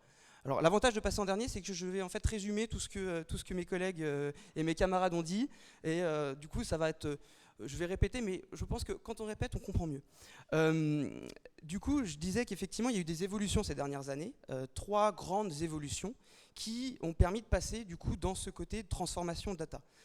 C'est d'abord l'IoT, c'est comment on arrive maintenant à créer des objets qui génèrent de la donnée, donc des objets qui sont connectés à Internet, mais aussi des objets qui peuvent se connecter entre eux, donc ça c'est très important. La deuxième évolution, et on a eu la démonstration de OVH Cloud, c'est le cloud et les plateformes. Grâce au cloud, maintenant, je suis capable de stocker une quantité inimaginable de données, donc transférer toute la donnée qui est générée par mes produits et par ma transformation digitale dans une plateforme et dans un seul endroit. Et j'ai accès, et alors là ce sont les data scientists plus que moi, j'ai accès à une capacité de calcul bien plus forte que les années passées. Et la dernière évolution qu'il y a eu, c'est je dirais, l'algorithmie et le code. Alors, je dissocie les deux.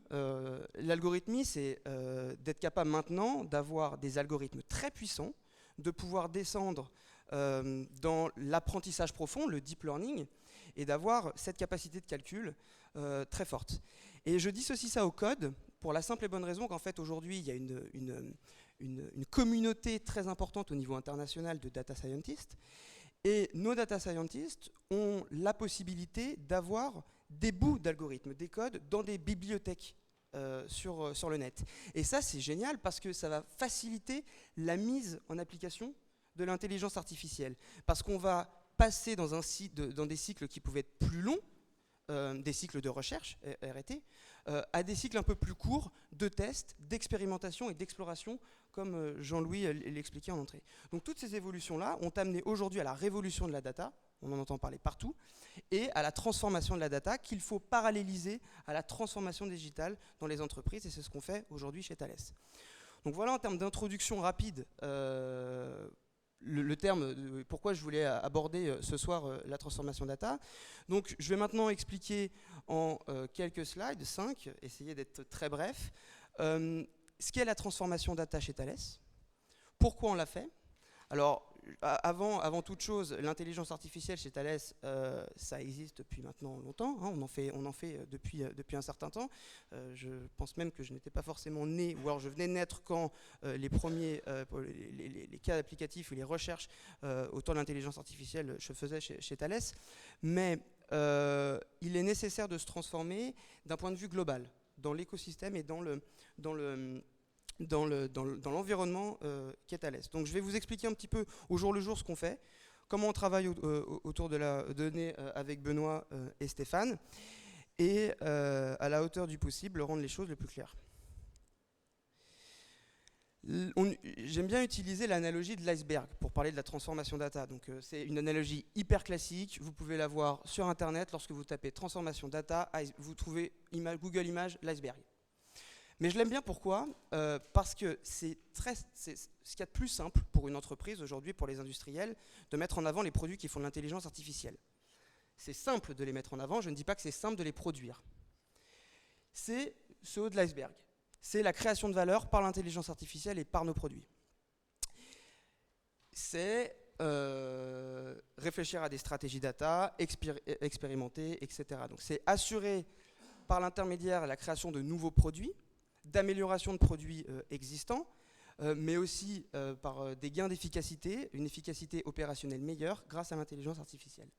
Et le bas de l'iceberg, ce qui est caché, ce qui permet en fait tout simplement de passer à l'échelle, d'industrialiser un produit avec l'intelligence artificielle, c'est ce que nous on appelle les fondations de la donnée. Et l'enjeu de transformation, il est là. Il est comment j'accompagne l'ensemble de mes business pour sécuriser, consolider et parfois même créer dans certains lignes produits ou certains départements de Thales ces fondations. Pour ce qui est de la création de valeur, on aborde ça sous deux aspects. Le premier aspect, c'est la stratégie data.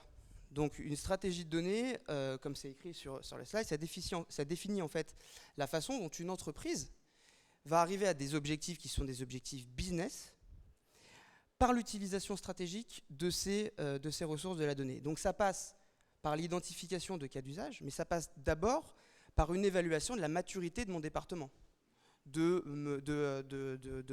mon entreprise. Pourquoi ? Parce qu'il est important, lorsque j'ai défini une stratégie, de définir des axes et d'avoir une vision claire. Et ça permet aussi de définir ces stratégies, je vais reciter ce que disait Jean-Louis, d'avoir un leadership éclairé au niveau de la donnée. Donc on travaille avec les départements stratégiques de l'ensemble des entreprises de Thales, et on travaille avec des Chief Data Officers locaux qui connaissent le business et qui connaissent les enjeux de l'écosystème dans lequel évolue le groupe. Le deuxième aspect autour de la création de valeur, et c'est fortement lié à la stratégie de la donnée, c'est d'être capable d'identifier des foyers de valeur. Alors des foyers en interne, donc d'être capable d'avoir une cartographie de ma donnée dans mon entité, et aussi de commencer à identifier des possibles cas d'usage. pour les explorer. Donc je vais pas rentrer dans le détail du Data Studio, je vais présenter le Data Studio, mais je ne vais pas rentrer dans le détail parce que ça suit en fait la méthodologie que Jean-Louis a expliqué tout à l'heure. Alors on n'a pas les performances tes performances, on ne fait pas ça en une semaine ni en 2 semaines. Nous, on fait une exploration de données en 8 semaines. Mais effectivement, de toute façon, quand on parle en semaine et pas en mois, c'est déjà, je pense, un exploit. Donc le Data Studio, c'est quoi? C'est une équipe qui est centrale, qui est là, sous la responsabilité du Chief Data Officer du groupe. Benoît et moi, on pilote cette activité. Elle fait partie de la Digital Factory. On travaille en étroite collaboration aussi avec la Digital Factory. On propose deux services. Le Data Thinking, donc c'est un atelier de brainstorming, d'idéation, qu'on fait en interne et qu'on propose aussi à nos clients pour co-construire une idée, juste une idée, de dire ok, très bien, vous avez de la donnée, qu'est-ce qu'on peut en faire? Quels sont vos objectifs business? Quelles sont les difficultés que vous avez? Et comment avec votre donnée, ou les données qu'on peut récupérer sur le marché, le temps, etc., on peut trouver un cas d'usage. Une fois qu'on a identifié des cas d'usage, donc on a fait des data thinking avec nos clients, on est allé à Singapour, on est allé au Canada, bien entendu en France. On essaie d'avoir des équipes pluridisciplinaires autour de la table pendant une demi-journée et une journée, des personnes du top management, des personnes du marketing, des personnes de l'IT, des personnes des équipes data. Et on réfléchit. Alors il y a une série d'activités et on identifie ces cas d'usage-là. Ces cas d'usage-là, ensuite, comme déjà présenté, on les priorise en fonction de la valeur et du contexte dans lequel il serait développé. Et donc, on le priorise par la valeur et par la faisabilité technique, qualité de la donnée, accessibilité à cette donnée, etc. Une fois qu'on a identifié ces cas d'usage-là, on les explore. On ne les industrialise pas, on ne les met pas sur un marché, on les explore. Pourquoi? Parce qu'on veut prouver la valeur de la data avant de commencer à développer un produit minimum viable, un MVP, à la factory ou dans nos business lines. On l'explore parce que c'est important, avant toute chose, de valider les hypothèses qu'on aura prises. Est-ce que ma donnée, j'ai assez de volume? Est-ce qu'elle est de bonne qualité? Est-ce que je vais réussir tout simplement à appliquer un modèle algorithmique sur cette donnée-là, etc. Et une fois qu'on a fait ça, donc ça nous prend à peu près 8 semaines, on valide. Et si on ne valide pas, c'est pas grave. Parce qu'en fait, pour nous, il y a de la valeur même dans une non-validation quand on se rend compte qu'il faut arrêter. Donc, comme on fait ça en co-construction avec les business, c'est pour nous un levier de discuter des fondations de la donnée. Parce que lorsqu'on n'est pas capable de passer une idée, un cas d'usage, un cas applicatif à l'échelle d'une entreprise, à l'échelle d'un marché, c'est parce qu'on rencontre des difficultés. Et ces difficultés-là, on en discute et on trouve des solutions. Donc on fait ça nous en interne, ce levier j'entends, et avec nos clients, on leur propose un rapport et on se positionne en tant que partenaire pour discuter de ces fondations de la donnée avec eux. Donc le Data Studio, c'est une équipe de data scientists. On fait principalement du machine learning, on fait du machine learning, plutôt dans un premier temps simple, et ensuite on a certains cas en deep learning, donc apprentissage profond, réseau de neurones, différentes couches algorithmiques. Une fois qu'on a un go, j'ai parlé du no-go, une fois qu'on a un go, on transfère la connaissance à des équipes, parce que c'est un seul data scientist qui travaille sur cette exploration-là. On transfère ça à des équipes de la Digital Factory, ou alors on transfère ça, encore une fois, en local, à nos business lines et à des équipes data locales et des data scientists qui travaillent et qui connaissent le business. Très très rapidement, des cas d'usage qu'on fait. Donc on a sur la gauche, vous voyez des cas d'usage internes. On va parler de prédiction, beaucoup de prédictions, sur nos bancs de test. Donc ce sont des cas d'usage qui sont liés à ce qu'on appelle l'industrie 4.0. Comment j'arrive à digitaliser toute ma chaîne de production, chaîne industrielle. Donc il y a un cas d'usage qui est simple, c'est on a souhaité essayer de prédire la fin de vie de certains composants. On a une sorte de base de données énorme de composants, un peu à la Amazon, je dirais. Alors on n'a pas, je vais rester humble, hein, bien entendu, on ne propose pas tous les services d'Amazon sur cette base de données, mais en tout cas on référence tous nos composants. Et l'idée, ça a été de se dire, on va essayer de prédire cette fin avec différentes données pour faciliter le choix des composants dans la conception de produits. Le deuxième cas d'usage, c'est sur les bancs de test. Les deux derniers cas d'usage, c'est sur des bancs de test. La première, on a récupéré de la donnée, parce qu'on a l'IoT sur les bancs de test, on a récupéré de la donnée et on a essayé de prédire les résultats de tests. Parce qu'on a des enchaînements de tests qui sont classiques, on ne peut pas forcément changer cet enchaînement-là. Par contre, dans une idée d'amélioration et d'efficacité opérationnelle, on a la possibilité de se mettre autour de la table et d'essayer de rationaliser ces stratégies de test. Donc de changer cet enchaînement-là. Mais changer cet enchaînement-là, c'est coûteux. Parce que j'ai une machine A, j'ai une machine B, j'ai une machine C. Je ne veux pas du jour au lendemain prendre la machine B et la jeter à la poubelle. Donc pour valoriser, entre guillemets, la donnée, pour valoriser l'investissement budgétaire, enfin l'investissement de faire ça, on a pris les données qui étaient sur nos bancs de test et on a essayé de prédire les résultats pour voir s'il était possible, c'est un travail colossal, de changer ces processus. Le dernier, c'est assez similaire. Là, l'idée, c'était de prédire la qualité du produit. On a un taux de retour qui est relativement bas sur certains composants, mais on a un taux de retour quand même. Donc l'idée, c'était d'améliorer notre image client, notre relation client, et d'essayer de pointer du doigt certains produits qui passaient les tests, mais qui avaient un pourcentage, je dirais, de chance de nous revenir dans les mains pour l'analyser plus en profondeur par nos techniciens. Les deux derniers sont des cas d'usage qui sont bien plus tournés clients. Le premier, c'est d'être capable de proposer des services. Alors on vend sur nos business autour de la défense, on vend des radars. Donc l'idée, donc on a un business model qui est installé. L'idée, c'est de proposer des services autour de ce qu'on appelle le HUMS, donc c'est un terme anglais, Health Usage Monitoring System. Et l'idée, c'est de proposer un service digital, grâce au cloud, pour avoir une visibilité de la vie de mon radar. Et là, ça permet d'optimiser tout simplement le maintien et la disponibilité technique opérationnelle de nos produits. Parce que vous imaginez bien que si on arrive à prédire qu'un radar tombe en panne, ça peut, indépendamment je dirais sauver des vies, ça peut tout simplement faciliter la réparation, parce que lorsqu'on est en zone OPEX, c'est un investissement assez conséquent d'aller réparer quelque chose. Et le dernier cas d'usage, alors il y en a beaucoup plus, hein, mais malheureusement j'ai pas le temps de tous les présenter. Le dernier, c'est pour un aéroport. Là, c'était un cas d'usage assez intéressant parce que là, on va toucher le marketing, on va toucher aussi l'opération. Là, c'était d'être capable de visualiser par des flux vidéo les populations dans mon aéroport. Parce qu'en fait, les aéroports n'ont pas forcément de la visibilité sur l'arrivée des passagers.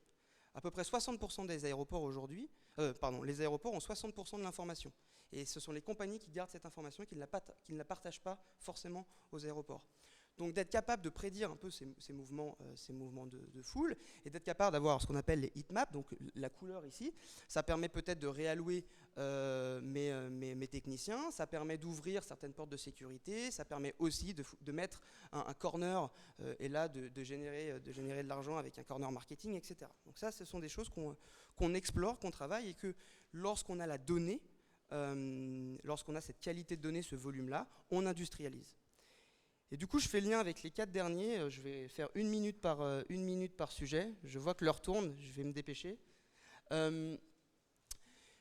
On ne peut pas, tout ce que je vous ai montré là, c'est dans une dynamique d'innovation. Donc on travaille avec le Data Studio. L'objectif de transformer Thales et d'avoir ce plan de transformation-là, c'est aussi de travailler avec nos chercheurs et nos départements de recherche qui ont déjà travaillé sur certains sujets, qui ont des algorithmes, je dirais, on appelle sur étagère, et de travailler avec eux pour affiner, customiser, je dirais, adapter les modèles à des problématiques business. Mais tout ce que je vous ai dit là, c'est pas forcément possible pour plusieurs raisons. La première, c'est qu'une donnée, les données doivent être gouvernées. Donc quand on va parler de gouvernance de la donnée, on va parler de modèles opérationnels. Donc aujourd'hui, Thales est en train de mettre en place une gouvernance au niveau du groupe de la donnée pour faciliter, entre guillemets, l'usage de cette donnée-là et d'en avoir une bonne visibilité. de savoir quelles données on a dans nos systèmes, quel est le niveau de qualité, et surtout de mettre sous contrôle cette donnée-là, donc d'aborder des sujets de sécurité, de compliance réglementaire, et surtout aussi beaucoup d'éthique. Donc la gouvernance de la donnée, ce sont des processus, ce sont des rôles, et de nouveaux rôles et de nouvelles responsabilités qu'il faut faire apprendre et surtout comprendre à nos collaborateurs. Ce sont des Chief Data Officers, donc des responsables de la donnée au niveau de nos business et aussi dans nos pays. Et c'est de créer une communauté autour de ça. Donc ça permet d'assurer une bonne gestion de la donnée, comme je l'ai dit, promouvoir les synergies et surtout l'interopérabilité. Le deuxième sujet qui est important lorsqu'on parle de transformation data et qui est encore une fois nécessaire pour passer à l'échelle, c'est l'accès à la donnée. Donc quand on parle d'accès à la donnée, j'ai catégorisé ça en trois points. Ce sont accéder à nos données internes et via les systèmes, donc les données que nous avons dans nos systèmes internes. C'est aussi d'accéder à la donnée de nos produits. Je parlais d'IoT tout à l'heure, nos produits génèrent de la donnée. C'est important d'y avoir aussi accès. Je reviendrai sur ce point-là qui est le plus important, je pense. Et c'est aussi d'avoir une bonne visibilité des données qui se font sur le marché. Alors on a ce qu'on appelle des open data, donc des données qu'on peut télécharger, je dirais, gratuitement. Mais il y a aussi aujourd'hui des personnes qui en font leur business, qui gagnent de l'argent grâce à ça et qui vendent des données. Donc c'est aussi d'avoir une bonne visibilité sur ce qu'on peut acheter sur le marché et je dirais de favoriser entre guillemets et de désiloter l'organisation de Thales pour éviter d'acheter 2 fois, 3 fois, 4 fois la même donnée. On fait des savings parce que ça coûte très cher aujourd'hui la donnée. La donnée interne et produit, là on va toucher, alors pas que mais en grande partie des sujets légaux. Aujourd'hui, le nerf de la guerre, lorsqu'on parle des fondations et de la gouvernance de la donnée, c'est ce qu'on appelle en anglais l'ownership, la propriété de la donnée. Vous pouvez voir dans les magazines aujourd'hui, la donnée c'est l'or, c'est le nouvel Eldorado, blablabla. C'est vrai. Mais bon, avant d'être capable d'utiliser de la donnée, il faut avoir les moyens.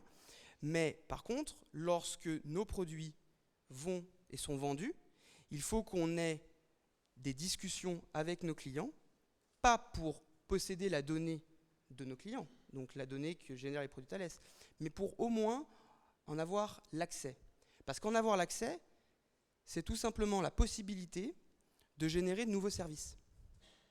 Je parlais tout à l'heure de produits, je parlais de HUMS au niveau des radars, mais pour être capable d'entraîner des modèles, pour être capable d'aller voir mon client et de lui dire « on t'a vendu ce produit-là, maintenant si tu te connectes sur notre plateforme, tu auras la possibilité de voir la vie de ce produit-là et tu auras la possibilité de prédire de la maintenance. Mais pour faire ça, il faut avoir accès à ces données-là. Donc il faut que le client accepte de nous donner sous condition ces données-là. Donc ça, c'est des discussions qu'on a avec nos clients via tout simplement des contrats, des clauses contractuelles. Et le dernier point qui est données internes via les systèmes, là, on va retoucher des modèles, des principes de gouvernance, mais aussi d'être capable de mettre à disposition de l'ensemble de nos business ce qu'on appelle, et pardonnez-moi, c'est encore un terme anglais, un hub, le Data Acquisition Hub. C'est en fait tout simplement de se mettre dans l'impôt d'un vendeur de données. Alors, on ne va pas vendre la donnée à nos collaborateurs.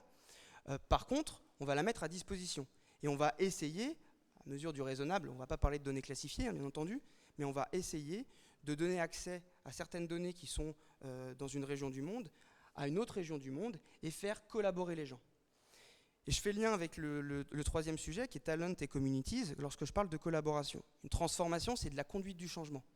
L'humain est au centre de cette transformation-là. On a beau avoir des experts, des data scientists, on a beau avoir les meilleurs data analystes de la donnée, si les gens ne comprennent pas pourquoi on fait ça, ça ne marchera pas.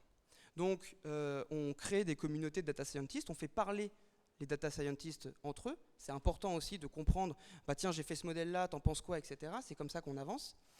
On essaye de recruter et on essaye aussi de changer l'état d'esprit autour de la donnée. Je pense qu'aujourd'hui, les métiers doivent être un tout petit peu plus analytiques. Quand je parle d'être un petit peu plus analytique, j'entends que je ne vais pas demander à une personne qui travaille sur une chaîne de production de devenir data scientist du jour au lendemain, parce que je ne pense pas que cette personne en soit capable, et je ne sais même pas si cette personne sera intéressée. Par contre, cette personne, si elle est sensibilisée aux enjeux de la donnée, elle comprendra peut-être un peu mieux. Et si jamais moi je lui propose demain un atelier de brainstorming et d'idéation de data thinking, elle comprendra bien plus facilement ça. Donc ça, c'est pour les personnes qui sont internes. Donc c'est définir un parcours de formation, c'est de définir une nouvelle classe professionnelle autour de la donnée. Et le dernier point, mais ça je vais passer très rapidement, c'est tout ce qui est plateforme de données et capacité. Dans l'introduction, je vous ai parlé du cloud et des plateformes, je vous ai expliqué tous les cas d'usage, je vous ai aussi expliqué la gouvernance de la donnée, d'avoir des catalogues de données qui référencent l'ensemble des données du groupe. Pour ça, il faut des outils. Lorsqu'on va parler de processus managérial autour de la donnée, il faut aussi des outils qui accompagnent ces processus. Et pour être capable et pour laisser les data scientists travailler, il faut des plateformes et le cloud. Donc ça, c'est ce que propose Jean-Louis là, j'imagine, et c'est ce que nous avons à la Digital Factory, mais aussi dans notre business. Et ces plateformes-là et ce cloud-là permettent en fait de travailler sur le cycle de vie d'une donnée. C'est l'acquisition des données, comme je parlais tout à l'heure, mettre à disposition des sets de données, c'est de le stocker dans ce qu'on appelle un lac de données, un data lake, c'est d'en avoir une visibilité. Pourquoi ? Pour évaluer sa qualité, évaluer son volume, mettre des règles business et savoir si tout simplement je peux appliquer à ça des algorithmes et des modèles d'intelligence artificielle. C'est de la préparer, de la transformer. Ça ne se fait pas comme ça de monter un algorithme. Il faut de temps en temps faire des préparations de données. Ça, c'est souvent des ingénieurs de la donnée qui font ça ou des data scientists. On a ici un ingénieur de la donnée, un data scientist. On a une personne qui fait à peu près tout. Et c'est ensuite d'appliquer des modèles algorithmiques, de créer une interface visuelle. Parce que si je vous mets dans les mains des graphes pour des personnes qui ne sont pas forcément des data scientists ou des métiers qui n'ont pas le temps, parce qu'au final, quand on fait de l'intelligence artificielle, c'est pourquoi ? C'est pour prendre des décisions le plus rapidement possible. Et d'avoir confiance dans ces décisions-là, il faut une bonne visualisation. Et ensuite, consommer grâce au cloud et avoir accès à ces données-là. J'ai pris un peu plus de temps que prévu, j'en suis désolé Thierry. Merci en tout cas de votre attention. Merci, c'était intéressant. Ce que je retiens de cette dernière présentation, c'est que la donnée et, heureusement pour nous, l'humain, sont au cœur de l'intelligence artificielle, donc c'est encourageant pour le futur. Des dernières réactions par rapport à ça, Jean-Louis ? Ouais. Moi, c'est quelque chose que j'ai bien aimé dans la présentation. Ce que vous vous rendez compte à travers les présentations qu'on a faites, il y a souvent des messages où on dit c'est catastrophique ce qui se passe dans le monde et tout ça. C'est vrai qu'il y a des choses qui ne se passent pas bien. Moi, ce que je vois qui se passe bien, dans le positif, c'est qu'on est rentré dans un monde de collaboration grâce à la donnée. En fait, la propriété n'est plus dans la propriété intellectuelle d'un produit. Maintenant, la valeur elle est dans la donnée. Donc les gens sont en train de s'ouvrir. Les algorithmes sont en train de sortir. Les papiers, si vous regardez les publications de recherche, ça ne se fait plus dans des magazines. Ça se fait maintenant sur Internet, sur des plateformes ouvertes. Donc on commence à avoir de l'open innovation, machin, tout ça. Mais la réalité, c'est que c'est un monde d'ouverture qui est en train de se faire. Et il y a une pression en fait, du marché qui est pour l'ouverture. Maintenant, les gros acteurs, ce que vous voyez, c'est qu'ils ne font plus la détention des algorithmes ou des plateformes. Vous avez du TensorFlow, PyTorch, vous avez plein de modèles qui sortent. Et chaque gros acteur veut sortir son framework à lui en open source, en disant je suis sympa, je fournis moi aussi l'open source. Donc on voit que les sociétés ont arrêté de se renfermer sur les brevets et tout ça, en tout cas sur ces sujets-là. Et on commençait à s'ouvrir de plus en plus. Donc ça va accélérer la transformation et j'espère le bien-être de l'humain qu'on a vu au milieu, enfin qui est au centre de tout ça. Et deuxième chose, c'est la collaboration. Donc ça, c'est plutôt sur l'inter-entreprise, quand les entreprises vont collaborer. Et deuxième chose que j'ai bien aimé, c'est la collaboration entre les humains. On va désegmenter, désiloter ce fonctionnement entre, dans l'industrie, les personnes qui sont, je vais dire plutôt la partie intellectuelle du travail, l'ingénierie, et la partie plutôt manuelle du travail, parce qu'en fait on se rend compte que l'ingénierie toute seule, elle fera absolument rien, et que en fait ça se passe au niveau de l'humain. Et ce qu'on avait déjà dans l'industrie avant, si je donne une petite anecdote, j'ai bossé chez PSA dans le passé, donc l'automobile. Les ingénieurs ils réfléchissaient sur un problème, un vrai casse-tête, etc. Et ils ne comprenaient pas pourquoi il y avait les pièces qui étaient bonnes quand il y avait un opérateur particulier où toutes les pièces passaient et tous les autres opérateurs ça marchait jamais. Et en fait le moule n'était pas bon, le moule le moule de voiture, peu importe. Et en fait ils se sont rendus compte que cet opérateur là ça faisait 25 ans qu'il bossait dans la boîte et en fait il avait un petit tuyau le gars, il rajoutait un tout petit peu de peinture d'aluminium sur le moule pour éviter que ça fuit à l'intérieur du moule et que le moule explose. Chose débile. Ça, c'est des choses qu'on voyait il y a très longtemps, le savoir-faire en fait de la personne. On l'a beaucoup oublié. Enfin, je pense personnellement, j'étais pas... j'ai juste 30 et quelques années, mais donc je ne suis pas responsable de tout avant, mais ce que je vois, c'est que ça a quand même pas mal été oublié. On a un peu séparé les deux métiers, entre l'intellectuel et le manuel. Et là, avec tout ça, on est en train de refaire les autres et on commence à se réintéresser à ce que font les gens dans le manuel. Ça, je trouve ça une belle réconciliation en fait, de ces mondes-là. Ok, merci à tous les conférenciers, c'était assez passionnant, je dois dire, quelquefois austère, j'avoue que j'ai pas tout compris dans toutes les présentations, mais en tout cas... Alors, juste avant qu'on passe aux questions-réponses, pour ceux qui doivent partir, simplement pour vous signaler que cette conférence faisait partie du cycle initié par la SEIN, et donc la prochaine conférence aura lieu le 3 février, toujours sur l'intelligence artificielle, et sera consacrée à la cybersécurité, notamment tout ce qui est cryptologie, encodage, etc. Et puis, le 18 mars, aura lieu la 5e conférence intelligence artificielle et créativité dans le secteur du luxe. Donc vous voyez que l'intelligence artificielle couvre énormément de thèmes. Voilà. Alors, on va passer aux questions-réponses. Ça sera malheureusement un petit peu plus court que ce qu'on pensait, puisque... mais bon, on va... Voilà. Qui a la première question? Voilà. Alors, attendez, on va commencer par la fin. Hop, par le son. Bonsoir à tous. J'aurais une question pour Jean-Louis Guéguinet. Je me présente, je suis Axel Fertrez-Berthelot. Je travaille pour le Paris Digital Lab de Centrale Supélec. On forme des étudiants à l'intelligence artificielle en les faisant travailler avec des entreprises sur des minimum viable products. Et justement, ce qui m'étonne un peu, c'est qu'on ne retrouve pas trop OVH Cloud dans toutes les technologies auxquelles sont formés les étudiants. C'est beaucoup d'AWS, beaucoup de GCP, beaucoup de Microsoft Azure. Comment vous expliquez ça ?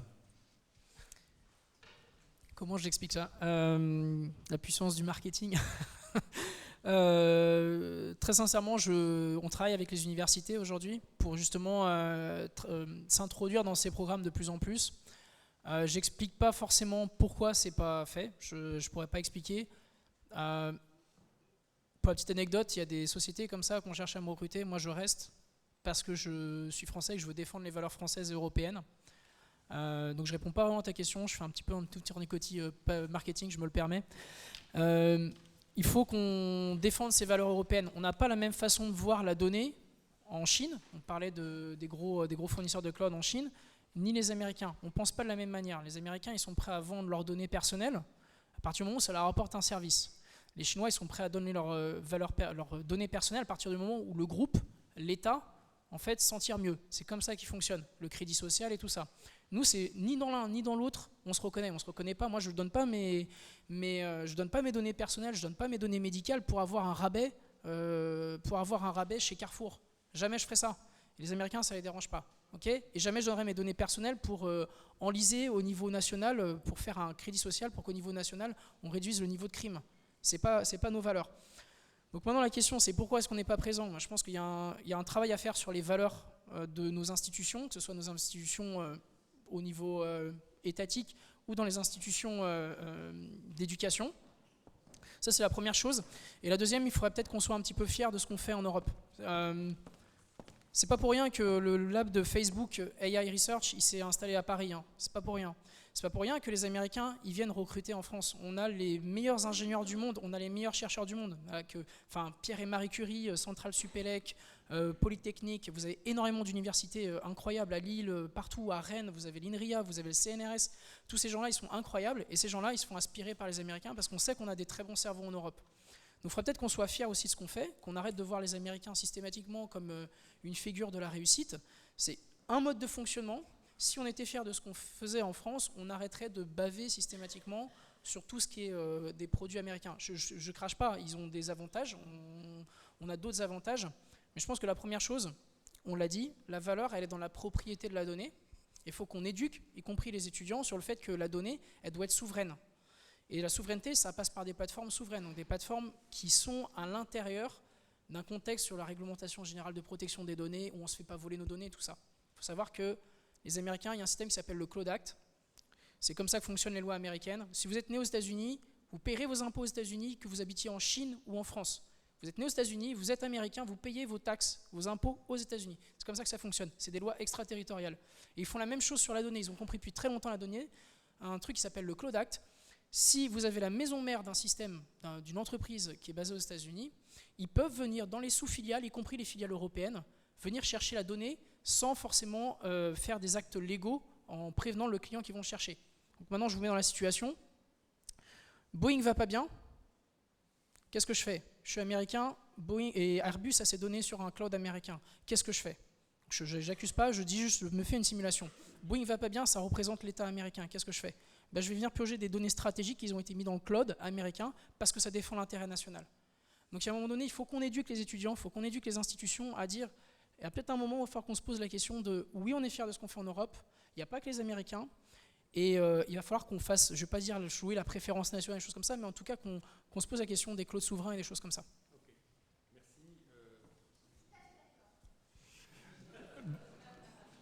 Une autre question, donc effectivement je pense que Jean-Louis a raison, la préférence européenne en tout cas doit être dans les têtes. Il y a peut-être aussi un problème de notoriété d'OVH encore par rapport à celle des GAFA, donc le marketing doit jouer aussi un petit peu là-dessus. Une autre question? Oui, bonsoir, Éric Bresson, je suis aussi ingénieur en informatique et je suis ça de près, mais en même temps j'ai l'impression justement pour rebondir sur votre réaction par rapport aux Américains, on suit, j'allais dire un peu bêtement, la vague de l'intelligence artificielle qu'ils ont lancée, parce que bien sûr on ne les a pas attendus pour faire de l'IA, hein. Ça fait des années qu'on en fait. Il y a des boîtes comme Ilog qui ont été rachetées par IBM, qui étaient les meilleures du monde. La seule chose, c'est qu'aujourd'hui, on le voit avec les gilets jaunes, avec tous les problèmes de grève et tout le reste, à Paris notamment, il faut se poser la question du social. Est-ce qu'on ne va pas finir par tuer tous les petits boulots, avec tous ces algorithmes dans tous les sens, qui font malheureusement que les gens qui sont guichetiers, qui sont dans des petits boulots pas chers, hein, vont être eux-mêmes éliminés, parce qu'on n'aura plus besoin d'eux, hein, ça passera par les réseaux.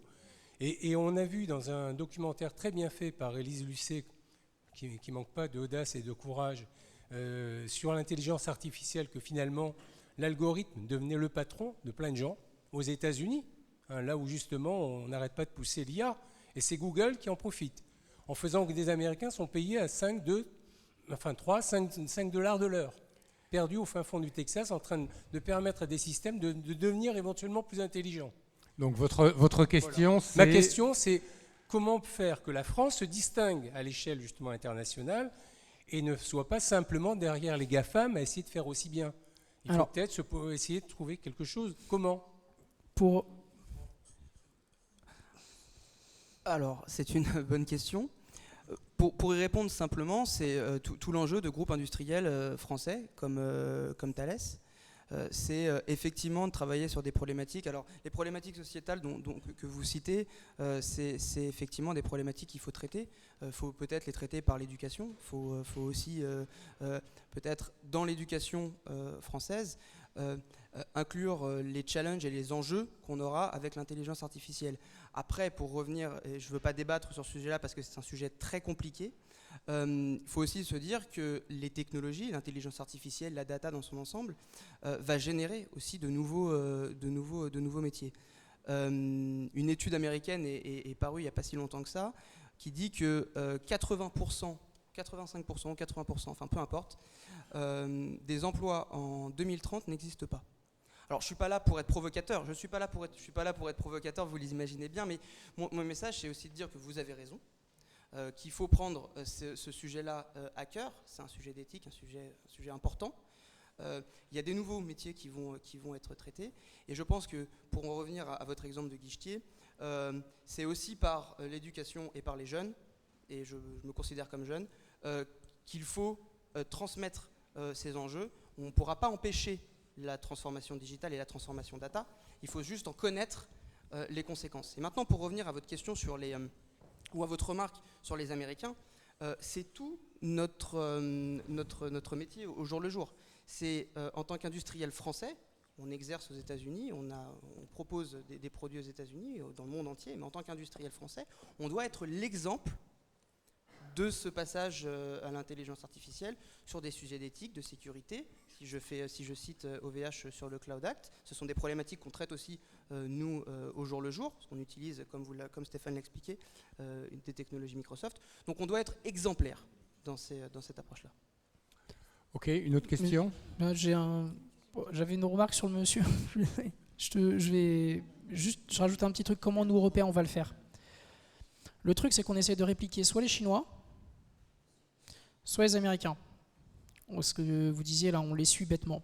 Alors, je suis tout à fait d'accord, on n'a pas la même façon de fonctionner, on n'a pas la même mentalité. Nous, on a toujours fonctionné en collaboratif, on est une société. Okay, et le problème des dérives américaines, c'est que les groupes deviennent plus gros que les États. On force de loi quasiment sur les États. Ils disent, je ne vais pas payer la taxe GAFAM, je m'en fiche, je ne la paye pas. Qu'est-ce que tu vas faire? Qu'est-ce que tu vas faire? Rien. Tu peux rien faire. Donc le problème, c'est qu'il y a un déséquilibre. Okay, donc la mentalité qui est européenne, ça a toujours été la collaboration. Si vous regardez Airbus, qui pour moi est la plus belle réussite européenne. Airbus, c'est quoi? C'est pas un groupe Airbus. C'est pas un groupe, c'est des centaines, des milliers de sous-traitants. Et Airbus, il n'a pas racheté tous les sous-traitants. Il a fait de la collaboration. Et c'est ça qu'il faut qu'on arrive à trouver. Il faut qu'on arrive à créer un Airbus du cloud. Et vous l'avez vu, un outil qui fait la totalité du travail, ça n'existe pas. Il y a toujours des choses qui sont spécifiques. Vous allez faire sur le luxe, bientôt sur la cybersécurité. C'est pas ce qu'ils appellent les Américains one size fit all. Ça n'existe pas. Okay, et donc là, il y a plein de petites boîtes, plein de petites pépinières qui sont issues de Supélec, de Centrale, de toutes ces écoles-là, des brillantes, ou des universités qui ne sont pas des écoles d'ingénieurs, ou même, j'ai rencontré des gamins, ils avaient 18 ans, incroyable.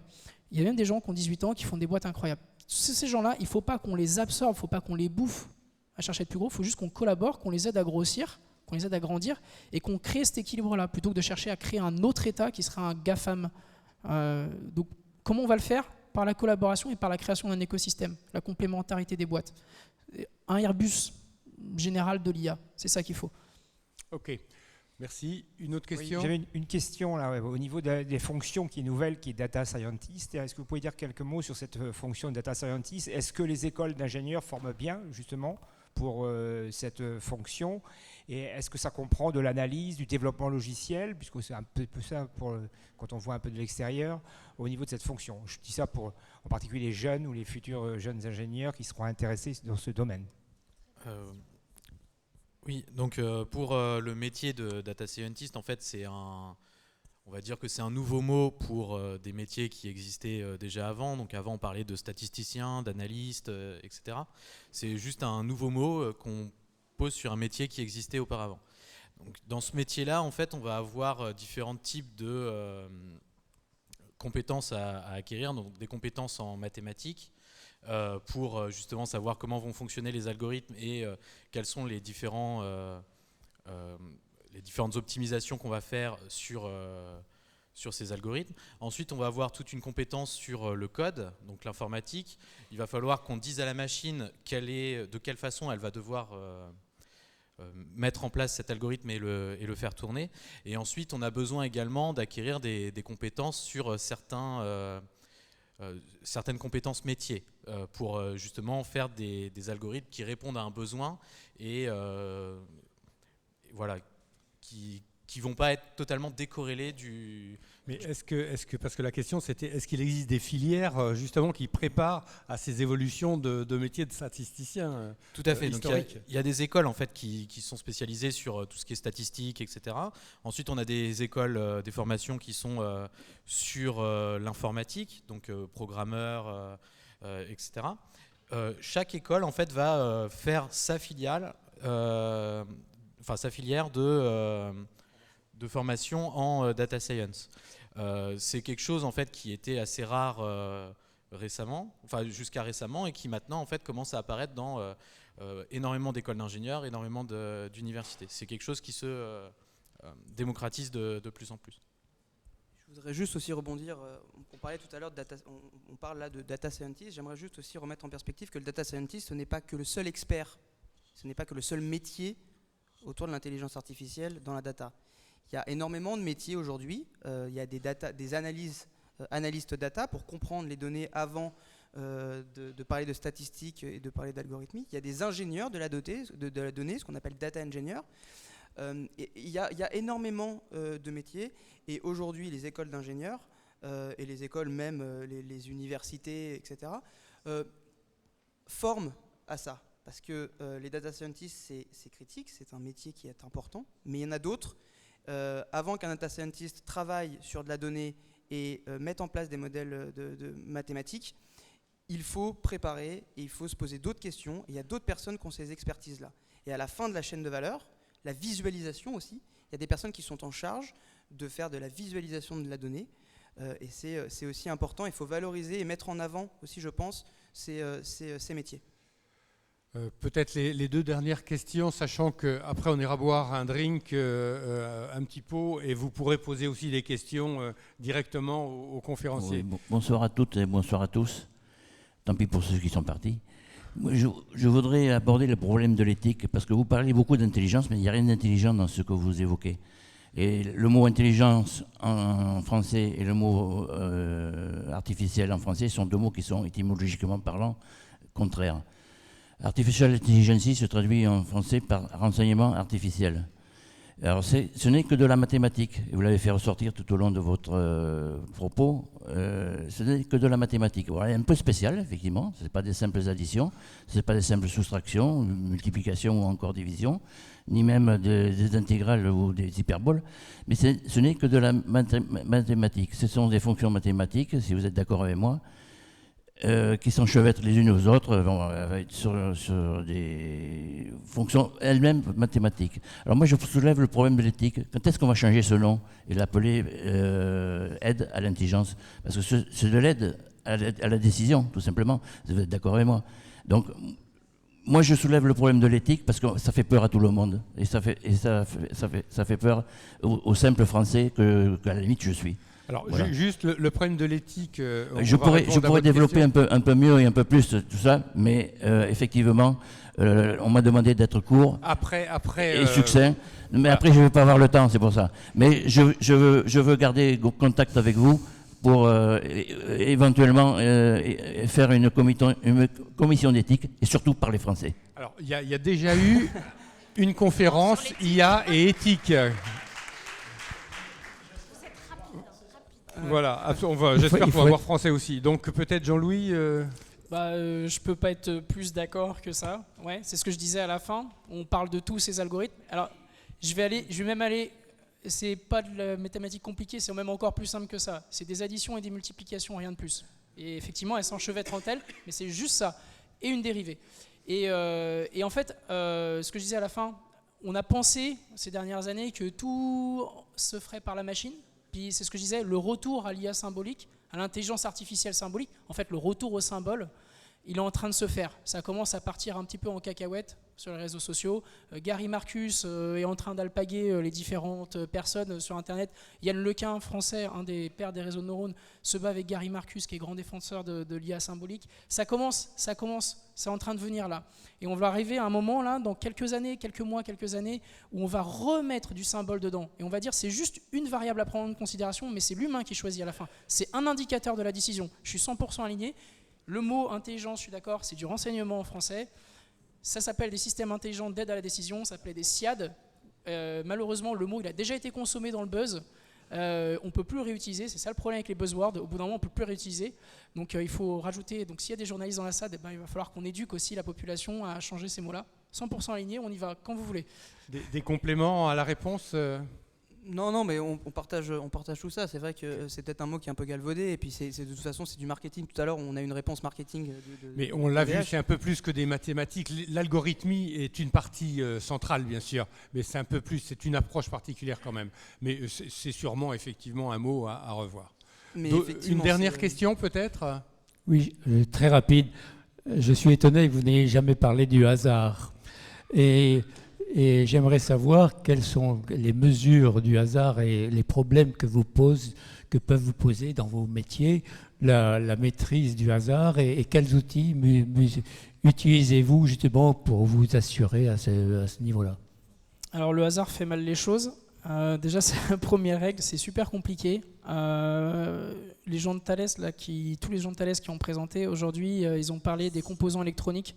C'est probablement nous, on a le même problème en fait, la prédiction des composants électroniques. Le hasard, il intervient énormément là-dedans on va dire dans la durée de vie des composants électroniques.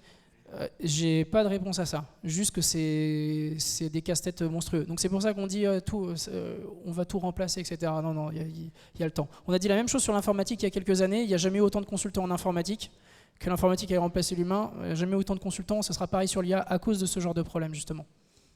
Un complément par le data scientist. Voilà, donc moi je vais juste donner la vision mathématique du hasard. Donc en fait, tout ce qui va être data science, etc., c'est généralement calculer le hasard en fait. Essayer de calculer les probabilités qu'un événement arrive ou n'arrive pas, et de dire que dans certains cas, on va avoir des cas qui vont favoriser cet événement-là. Donc par exemple, c'est ce qu'on peut trouver par exemple quand on lit dans la presse fumer provoque le cancer. En fait, c'est le fait de fumer va augmenter nos chances d'avoir le cancer, mais il reste le hasard dedans. On va juste essayer de quantifier quel est cet apport de cette variable sur le hasard. Et juste en fait pour revenir à la définition en fait de statistique et au terme stochastique. Stochastique veut dire mesurer le hasard. Et c'est exactement ce que fait la data science et l'intelligence artificielle. Ce n'est que on prend des choses qui semblent aléatoires et on va essayer de tirer à partir de ce hasard des patterns qu'on va tenter d'expliquer par des fonctions mathématiques. Bien, je vous invite à poser d'autres questions ensuite dans le pot de l'amitié. Et puis je pense qu'on peut remercier nos conférenciers.